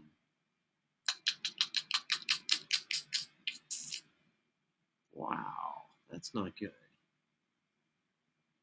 Well, this doesn't help me in my mix at all. I tell you what, let's try something down here. Let's try showing track color. There you go. I just had a brain skittle. We just weren't showing track color here in the mix window. And now you can see if we go and adjust the saturation, there you go. Now my vocals are jumping out at me. Something else I want to do with these vocals is, yeah, they look good, right? A lot better there. This also helps me realize when I was doing some arrangement here, I think I want that hoo-hoo to happen throughout the entirety of the song. And since we added that ambience at the beginning, this is no longer happening all the way through the song. Let's go and change myself to bars and beats. Because I want my hoo-hoos to actually happen all the way through the song, including at the beginning.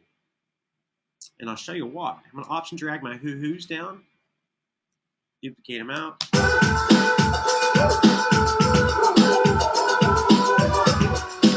And we'll create fades happening for that. I like that. That sounds cool. So I'll consolidate it, Shift Option 3, and we'll get ourselves a little fade going on.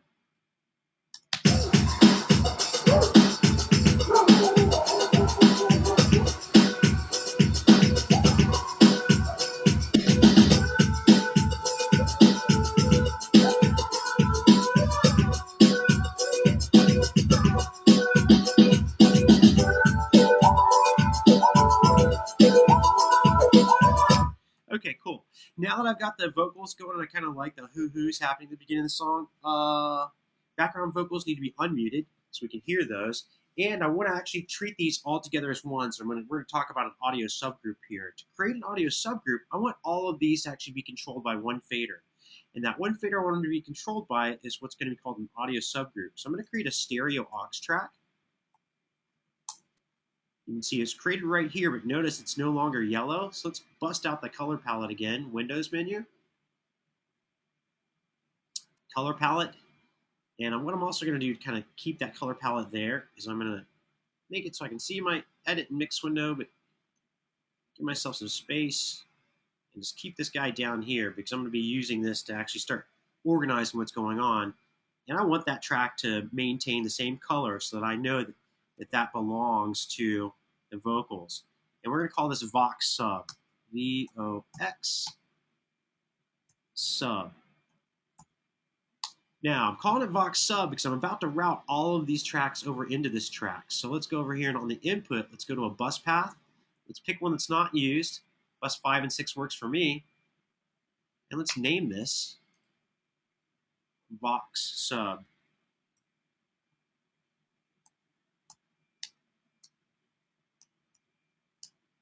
Now, since that's the Vox Sub, I want to take all of these tracks and route them, go out of that Vox Sub. Now, notice I have multiple tracks selected. I did this on purpose. I'm going to hold down Shift and Option and go in my output of just one of these tracks. And because I'm holding down Shift and Option before I go in here, when I choose this Vox Sub, you'll notice that all of the tracks that I have selected, their outputs have now been changed to Vox Sub. So this fader right now, now controls the vocals. If we go over here to where our hoo-hoos are at,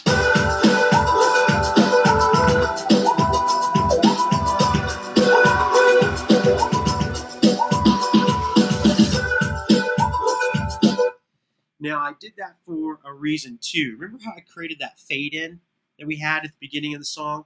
I'm going to do something a little bit different than just create the fade in. We're actually going to delete that fade in. I want to show you something that I like to do to kind of introduce parts, especially the vocals. We're actually going to create a we're going to do a little filtering on here. I'm going to grab an EQ. We'll grab a one-band EQ. And we're going to create a low-pass filter. Actually, no. Let's do a high-pass filter and take a listen here.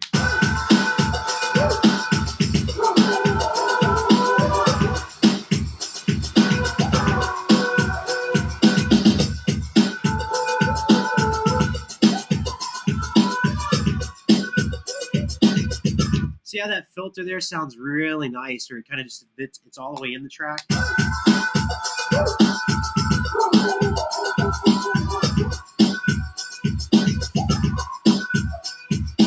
Well, that allows it to actually still be there, kind of ghosting behind the song, and allow us to still hear the ambience, but it's already introducing us to the melody of the song.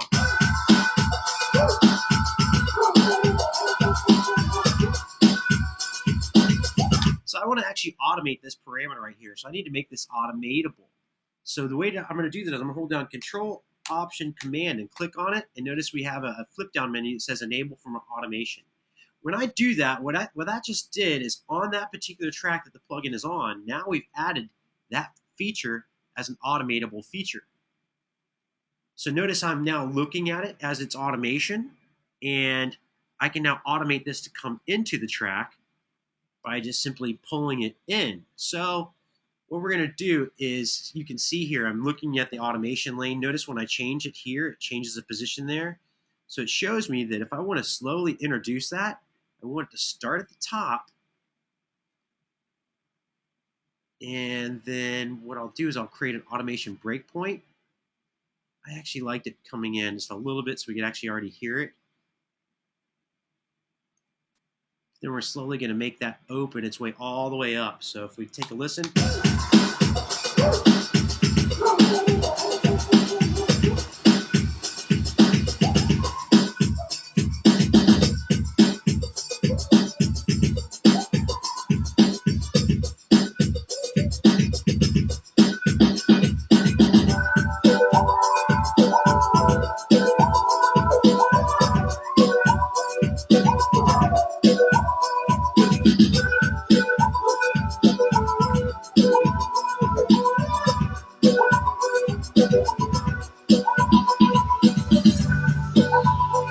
And it just snuck it in there. It's at the very beginning of the song. You already got the ambience, you got the beat going. And I'm actually going to do a very similar process with the beat too, to help. That way we have the ambience there.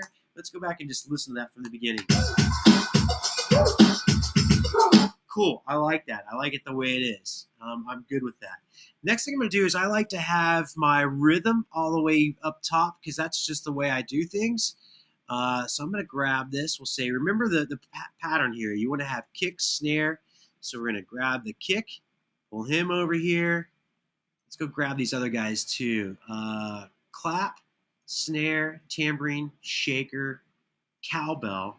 Let's just drag these all the way over here next to my kick.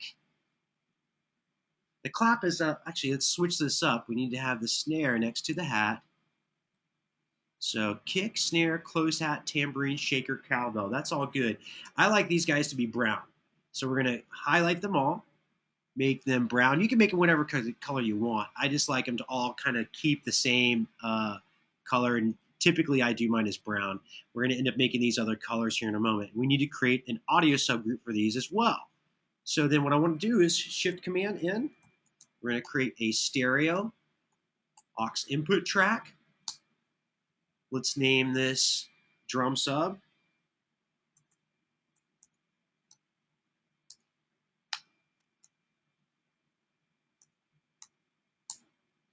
It needs to be the same color as well. Highlight the track name, pick the color brown. I believe that's what it was. It must have been this one. There we go, cool. And then let's select all these tracks and actually route them out of an output and into a bus path. So let's go pick the bus path on input first. You can do it the other way around, it doesn't matter. Bus 7 and 8, cool. Let's go ahead and name that bus path. Right click, rename, drum, sub, cool. And then we'll route all the outputs to go out that drum sub. Drum sub, good to go. Notice all of them, because I clutched them, I held Shift and Option. I didn't have to do them individually. And just the tracks that I had selected all got changed to be the same output path. Now let's do kind of the same thing that I did. I want to introduce those drums really. I could have done the fade in like I showed you guys before, but I like to do this little trick where we kind of just sneak them in by actually filtering them in. So let's go find that one band EQ. I'm actually going to do the old high pass maneuver again. And notice if we go back to the beginning of the song, I want you guys to hear what it is I'm going to do to this. So remember, the drums started right away. Let's actually sneak them in. So.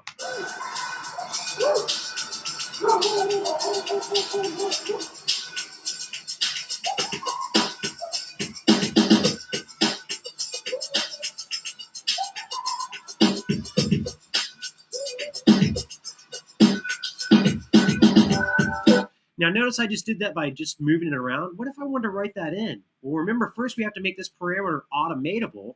So Control, Option, Command, click, enable it for automation.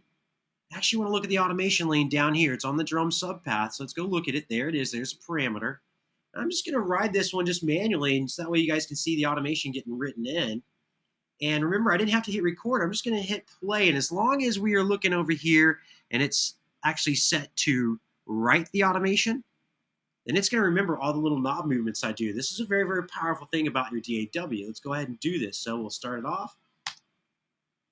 Oops, get myself back to the beginning of the session. Hit play. Why is this not playing? Oh, interesting. Why is that not playing? Let's pull the plugin back up. Something went funky there. Let's go back to write mode and pull that plugin back up.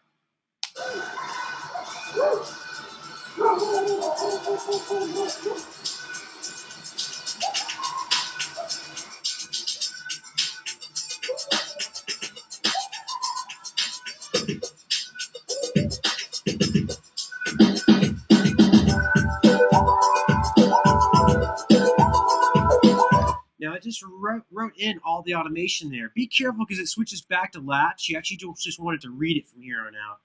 And let's go back and play it. You'll see that that is now automated and it recorded every knob movement.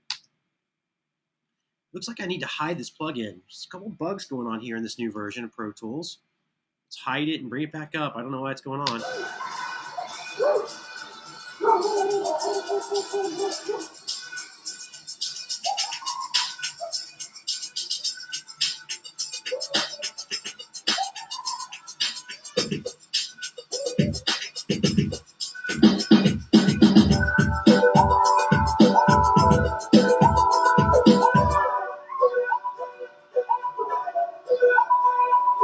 Oh, that was kind of interesting. Notice that I had left the automation there. Look at this. This would be kind of fun.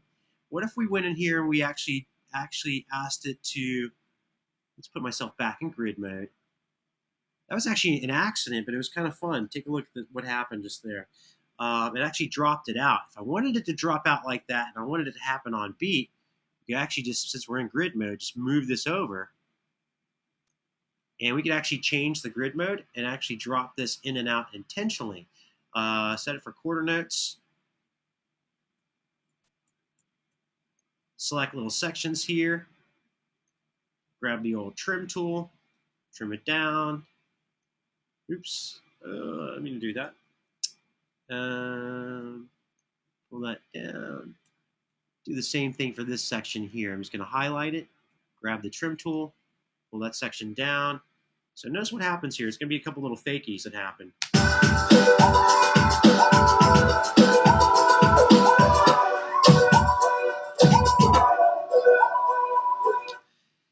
You can choose to do that or not. I'm actually going to delete it.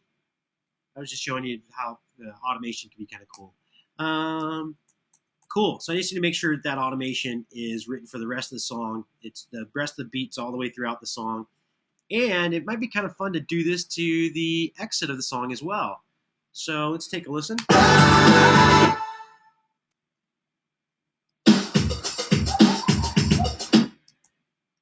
So we could actually just draw this one if we wanted to. Just create an automation breakpoint there. Create another one there.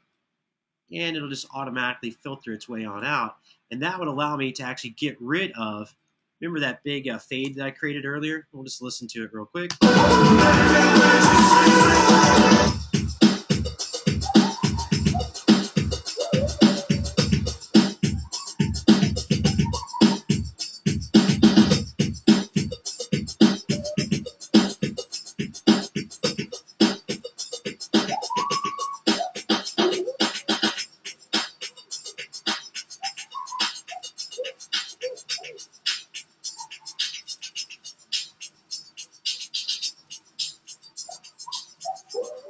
So what's cool is the beat's still there. It's just that you're just hearing the high end sizzle. Cool. So that's another reason why we actually use these audio subgroups. Now, guys, we have gone over a pretty good amount here as far as our time for class.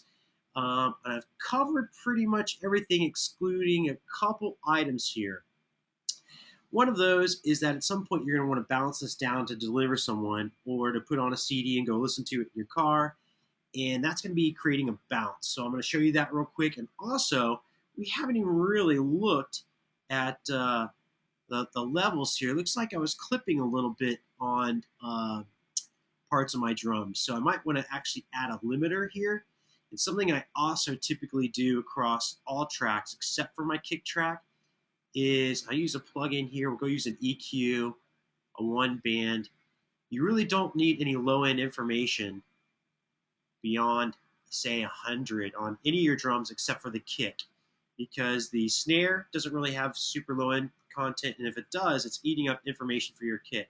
Now notice I'm just option dragging this across any other drum parts. I'm option dragging it because that's just copying the setting. Notice it doesn't want to copy it here because, well, the reason why is I try to copy it from a track that's a stereo track. So in this case, we need to pull up a stereo version of the same plugin, one band EQ, throw a high pass on there, sweep it all the way over. Okay, cool. So basically, it just got rid of any low end that's happening on these tracks. The tracks are all getting filtered through that drum sub path. Again, we did it at the beginning and the end.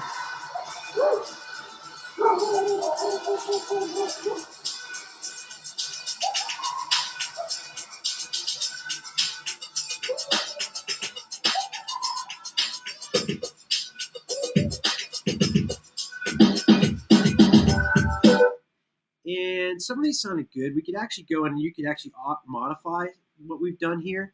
Like, for instance, I don't know if we need all these automation breakpoints there and to there, because that'll give it a nice smooth effect. We also don't really need them going on there.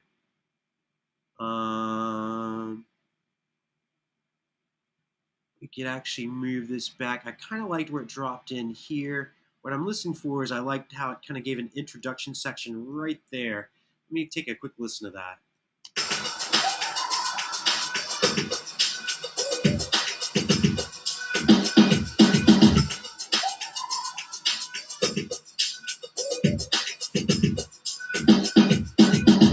So whether I can get rid of these guys and actually pull this all the way down.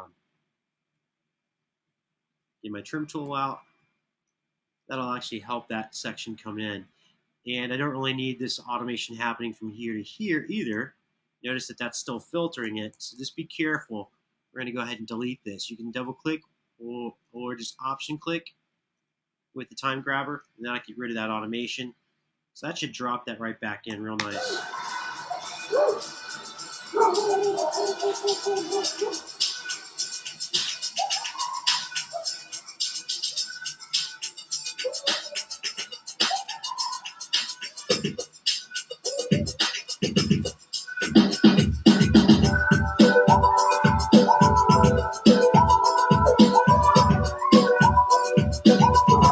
Now, that synth sound, the really kind of high-pitched whistling sound, that thing's starting to take my head off. And it happens starting right here. It sounds a little loud to me.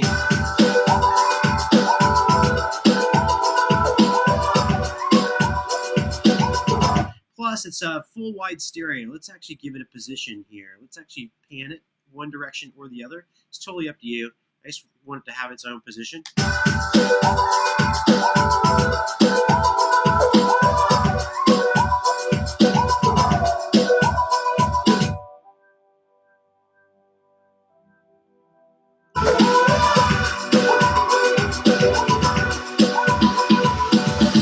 Now, anything that's synths, we actually need to create an audio subgroup for those as well. So here's our bass.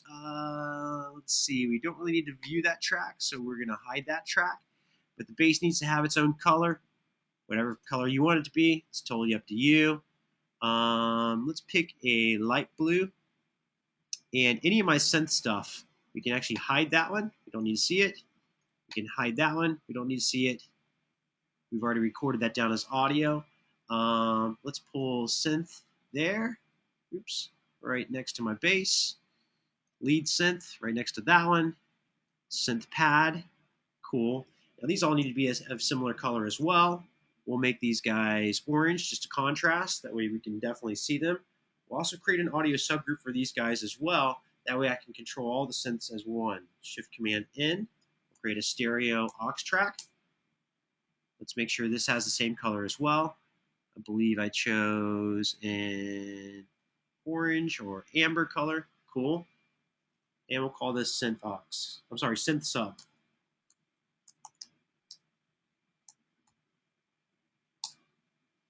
Now we'll actually go and create an input here, a bus. Oops. 9 and 10, that works for me. And we'll name it. Right click, rename, synth sub.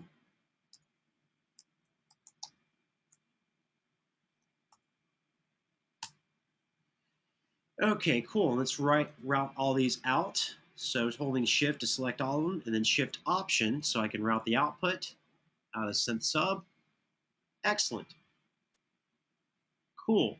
Now the only other tracks I have here are some, let's see. Oops, didn't mean to move that. Ambience and effects. Let's make these similar color. We'll make these guys green. Actually, that doesn't stand out very good, so I'm going to make it purple. Guitars can stay where it's at. Ooh, vocal effects. This should have actually been added in down here. So let's put it down here with our vocals.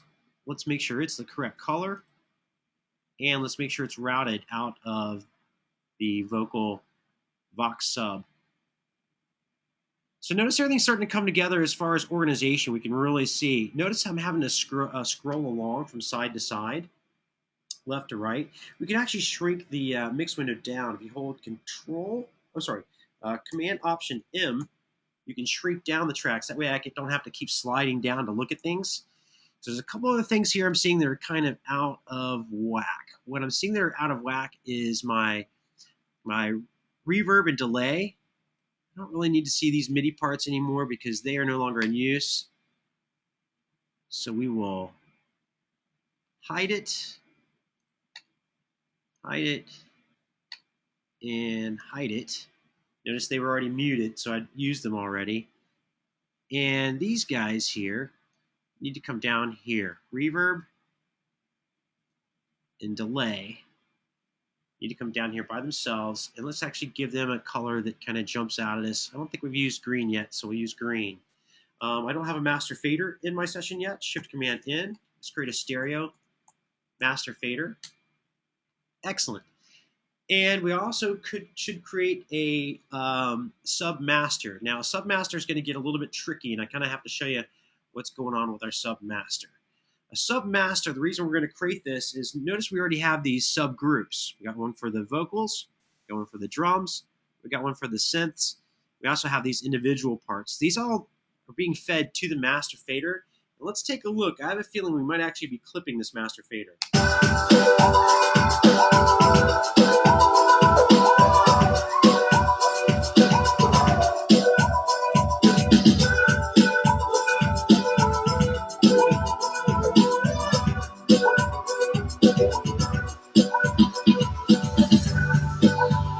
Sure enough, we are. That's bad news. That needs to come down. So let's get into the thick of the song where we saw it clipping. Let's slap it right in the middle of our tune.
Now, I heard a mistake that's happening here, and that mistake is happening with our oohs.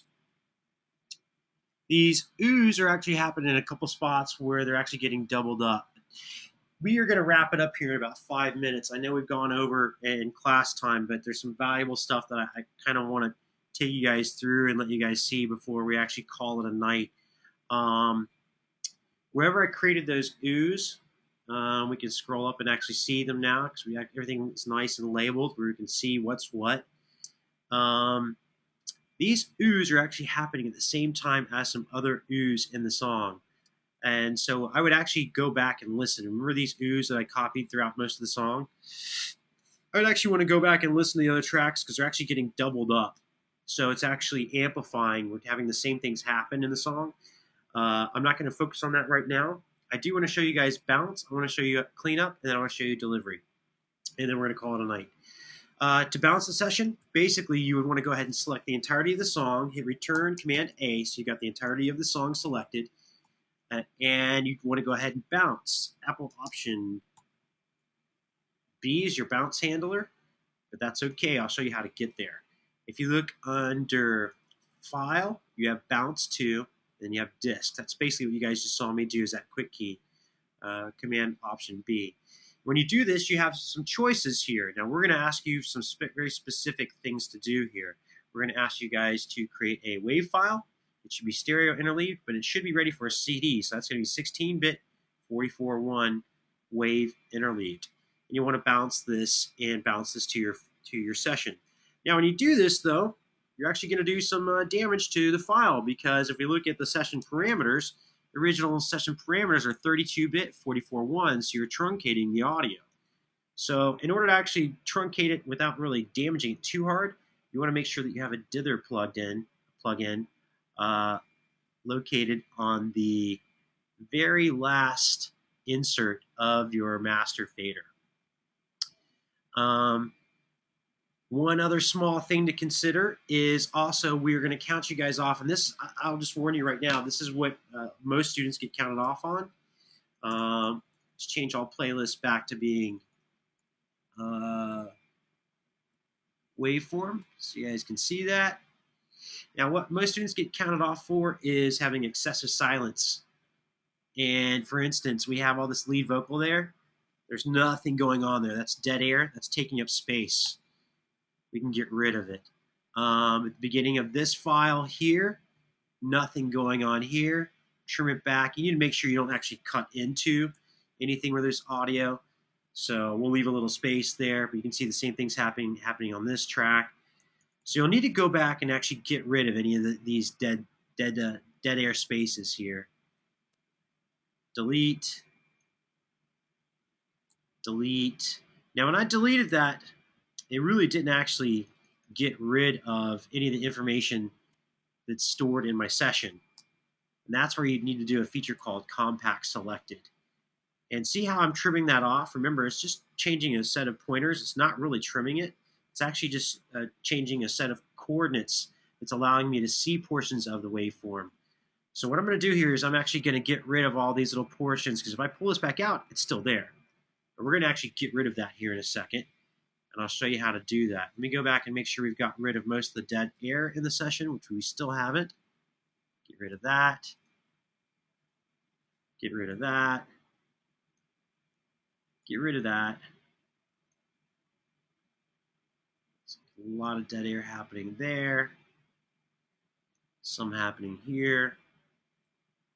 So this is where I guarantee you 95% of the class will get this wrong, and it's only worth 5 points, but it's dealing with session management and delivering to me pieces of your session that I don't need. I don't need dead air. And this will reduce your file size for the session as well. Get rid of that. Excellent. Now, normally I'd probably zoom in and make sure I'm not cutting into any of the audio.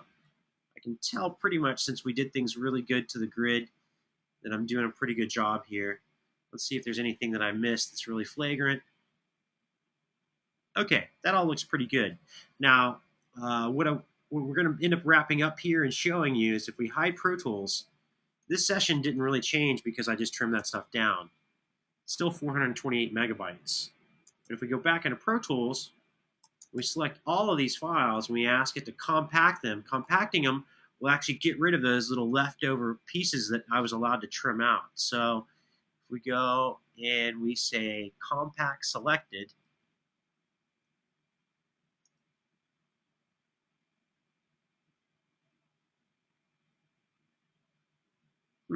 elastic properties, eh? Yeah, we'll skip them.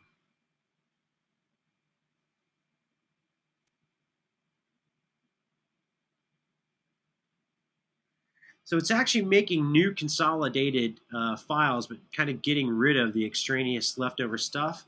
Let's go see what the size of my session is now.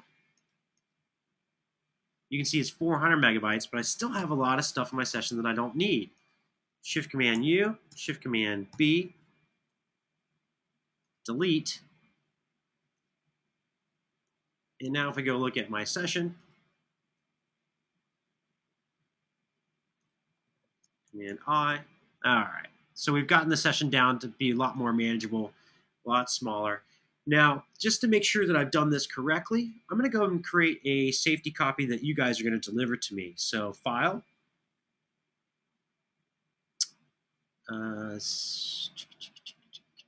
Save Copy In.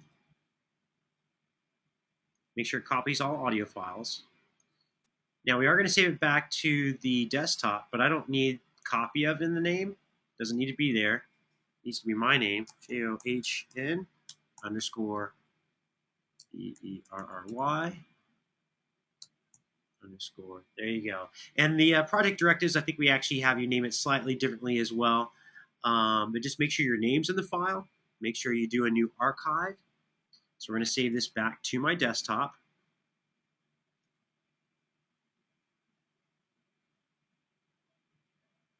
So this new save copied in version is going to be the version you're going to end up submitting to us.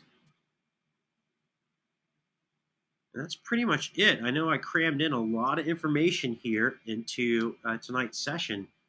That pretty much wraps it up. So anybody have any questions about anything they saw tonight? Yeah, right now actually all tracks are being routed to a master fader. But what we really wanted to do, and I'm glad you brought that up because I actually skipped over some information here. We actually really need to create what's called a submaster. Let me go ahead and create a new stereo aux track. And we'll call this submaster.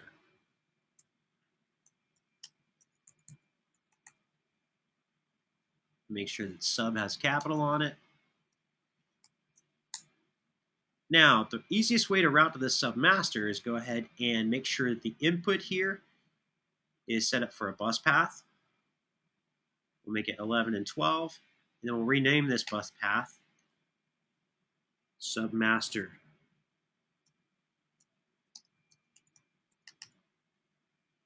Oops, make sure that's capitalized. Cool. Now, in this submaster, what we're going to do is we're going to route the output of this Vox sub to the bus path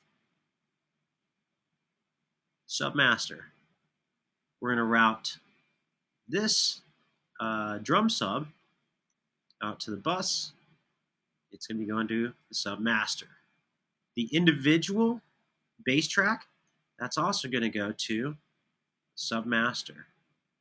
The synth bus, the synth sub, audio subpath, it's also going to go to the submaster. My ambience and effects, I'm actually going to select all three of these so I can do them all at once. These will actually go out to, I'm going to hold Shift and Option. And actually, these guys need to go as well out to that submaster. Now, you're probably asking, why did I just do that? What I did here is if for some reason you created, if you had some dynamics on this path, which I didn't actually take the time to do, but if you had a compressor on your master fader and you created a fade out using a volume automation, well, at some point a compressor works off a threshold, and if you are sending everything through that and the threshold is no longer exceeded, then the compressor will stop working. And that's because of the routing on your master fader. It's the only track that has post-fader inserts. All the other tracks have pre-fader inserts. So I'd actually want to make sure that any of my dynamics were actually happening. If I was going to put a compressor on the entire mix, it would actually need to happen. A compressor and a limiter is generally stuff that you'd probably throw on here. So we'll throw up on here. You guys can pick whichever one you want. But basically, you'd probably usually put a compressor and a limiter on this path, and then you would need to have a dither plug-in on your very final insert for your master fader. Good question, though. How about some other questions? I know I threw a lot of information at you guys tonight, but we basically wrapped this thing up. When you guys saw it, it almost looked like a hodgepodge when we ran into it tonight. We wrapped it up, and we're pretty much done with this song.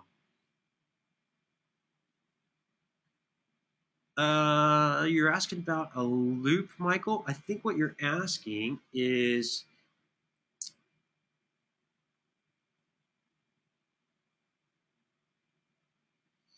Okay, yeah, I think I know what you're talking about. Let me show you what you got going on. Let's take a look at my kick. And this isn't really a loop, but I'll just give you this as an idea. Now, if we're looking at this kick, let me take this group off here. Actually, let's name this group. I'll just inactivate the group for right now. So if I select my kick, so zoom in on it. If you wanted to separate this into individual little hits, if you went underneath your edit menu and you went to separate clip and just say at transients, then it would actually slice it all up. Hit OK, bada bing, bada boom. So that would allow you to, imagine that's a drum loop, it would separate the kick, the snare, the hi-hat, all the little individual pieces. Does that help out, Michael?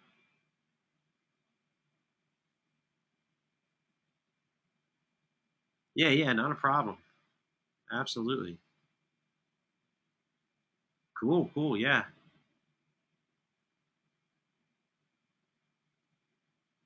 Oh, yeah, is that, Frank, you're asking about separating the notes? Here, I tell you what, let's do this. Let me hide all tracks. I'll go ahead and import a loop of some kind. Shift Command I. We'll go back into music. We'll go back and find my sounds and samples. We'll go back into the Avid Sound Library. I'll pull up we'll use a hip hop loop. We'll go find drums, drum beats. So there's a loop. We can audition here if I wanted to.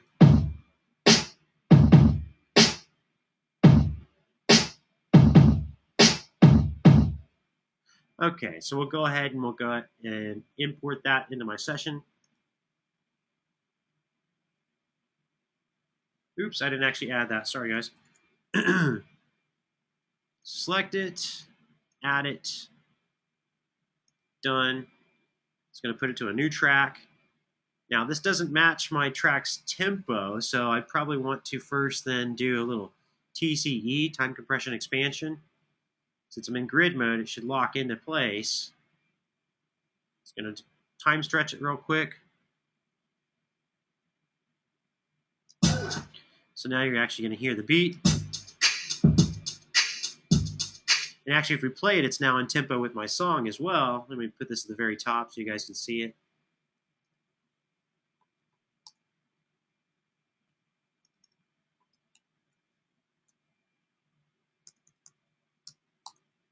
So I got this loop here. It now actually works on my song because I time stretched it.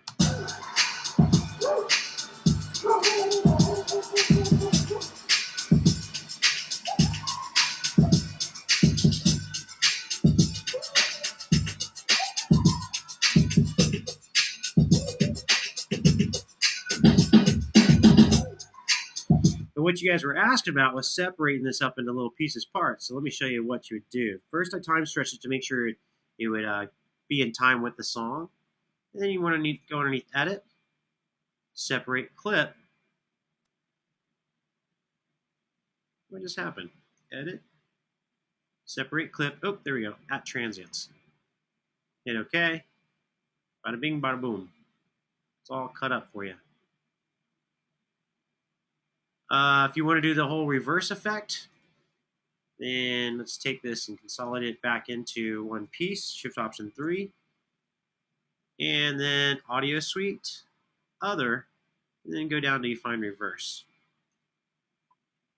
Hit Render, and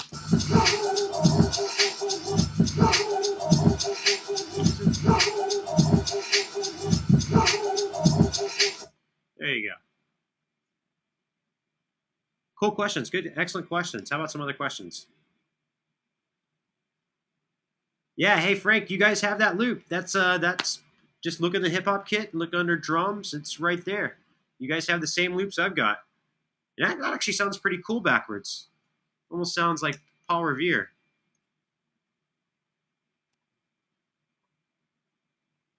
Cool. Any other questions before we wrap tonight? We went way over in time, but I just really felt like showing you guys how to get everything packaged together is really important. And I don't want to take too much more time because you guys have another assignment, your discussion post. So thanks, Frank. I appreciate it. I totally appreciate it. Well, look, guys, I don't want to take any more of your time. If you guys have other questions, you've got another assignment you guys got to do tonight. So if you have other questions, be sure and hit me up. I'll be around tomorrow, and I'm looking forward to hearing your projects because this stuff's fun. I hope you guys have enjoyed hanging out with me Monday nights. Well, and here we are Wednesday night, but I appreciate you guys hanging out, and this was a lot of fun. Thanks, guys. Appreciate you coming out, and hit me up in the office if you guys have any other further questions. I look forward to checking out your projects. Take care. Good night.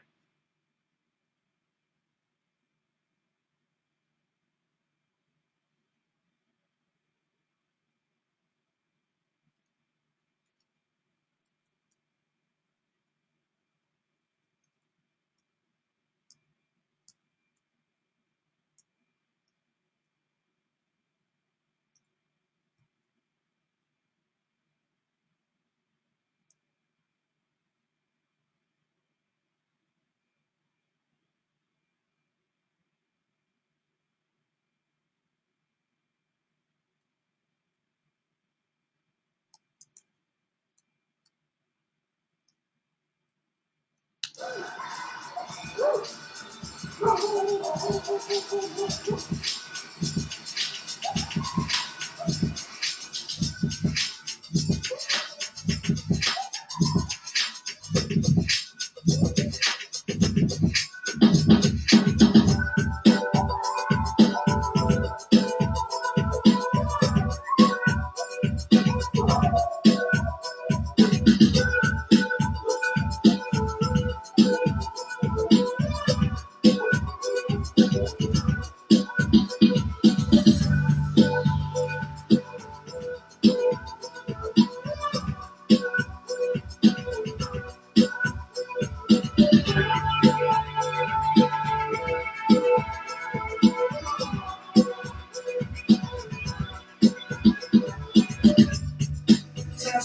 turned her face, nightmares and violent shapes. State of dreaming has left me none.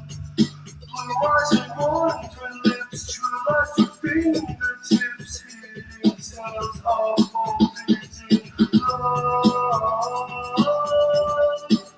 You've left me miserable, miserable, miserable, miserable. You've left me miserable, miserable, miserable,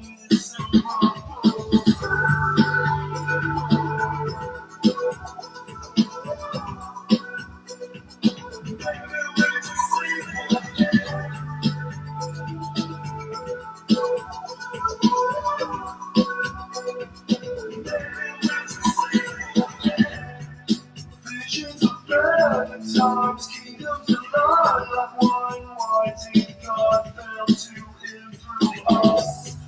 Teardrops of acid rain burning down through my veins. Can't I just leave for now? Despite my fears, I dance for you. If they were, I was blue. Can't walk away and live again. I'm desperate, desperate, yeah.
Destiny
turned her face, not as a violent shape, stayed on dreaming, has life made none. Blue eyes and wandering lips, true lies to fingertips, hidden tales of forbidden love. You left me miserable, miserable, miserable, miserable. You left me miserable, miserable, miserable,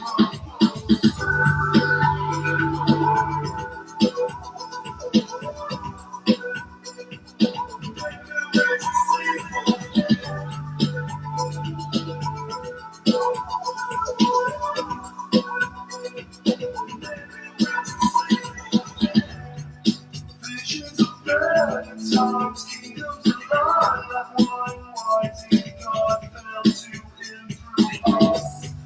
Teardrops of ice and rain burning down through my veins. Can't I just leave for now? Just like my face, I can't for you. If you are honest with me, I can't walk away. Remember again, I'm desperate, desperate.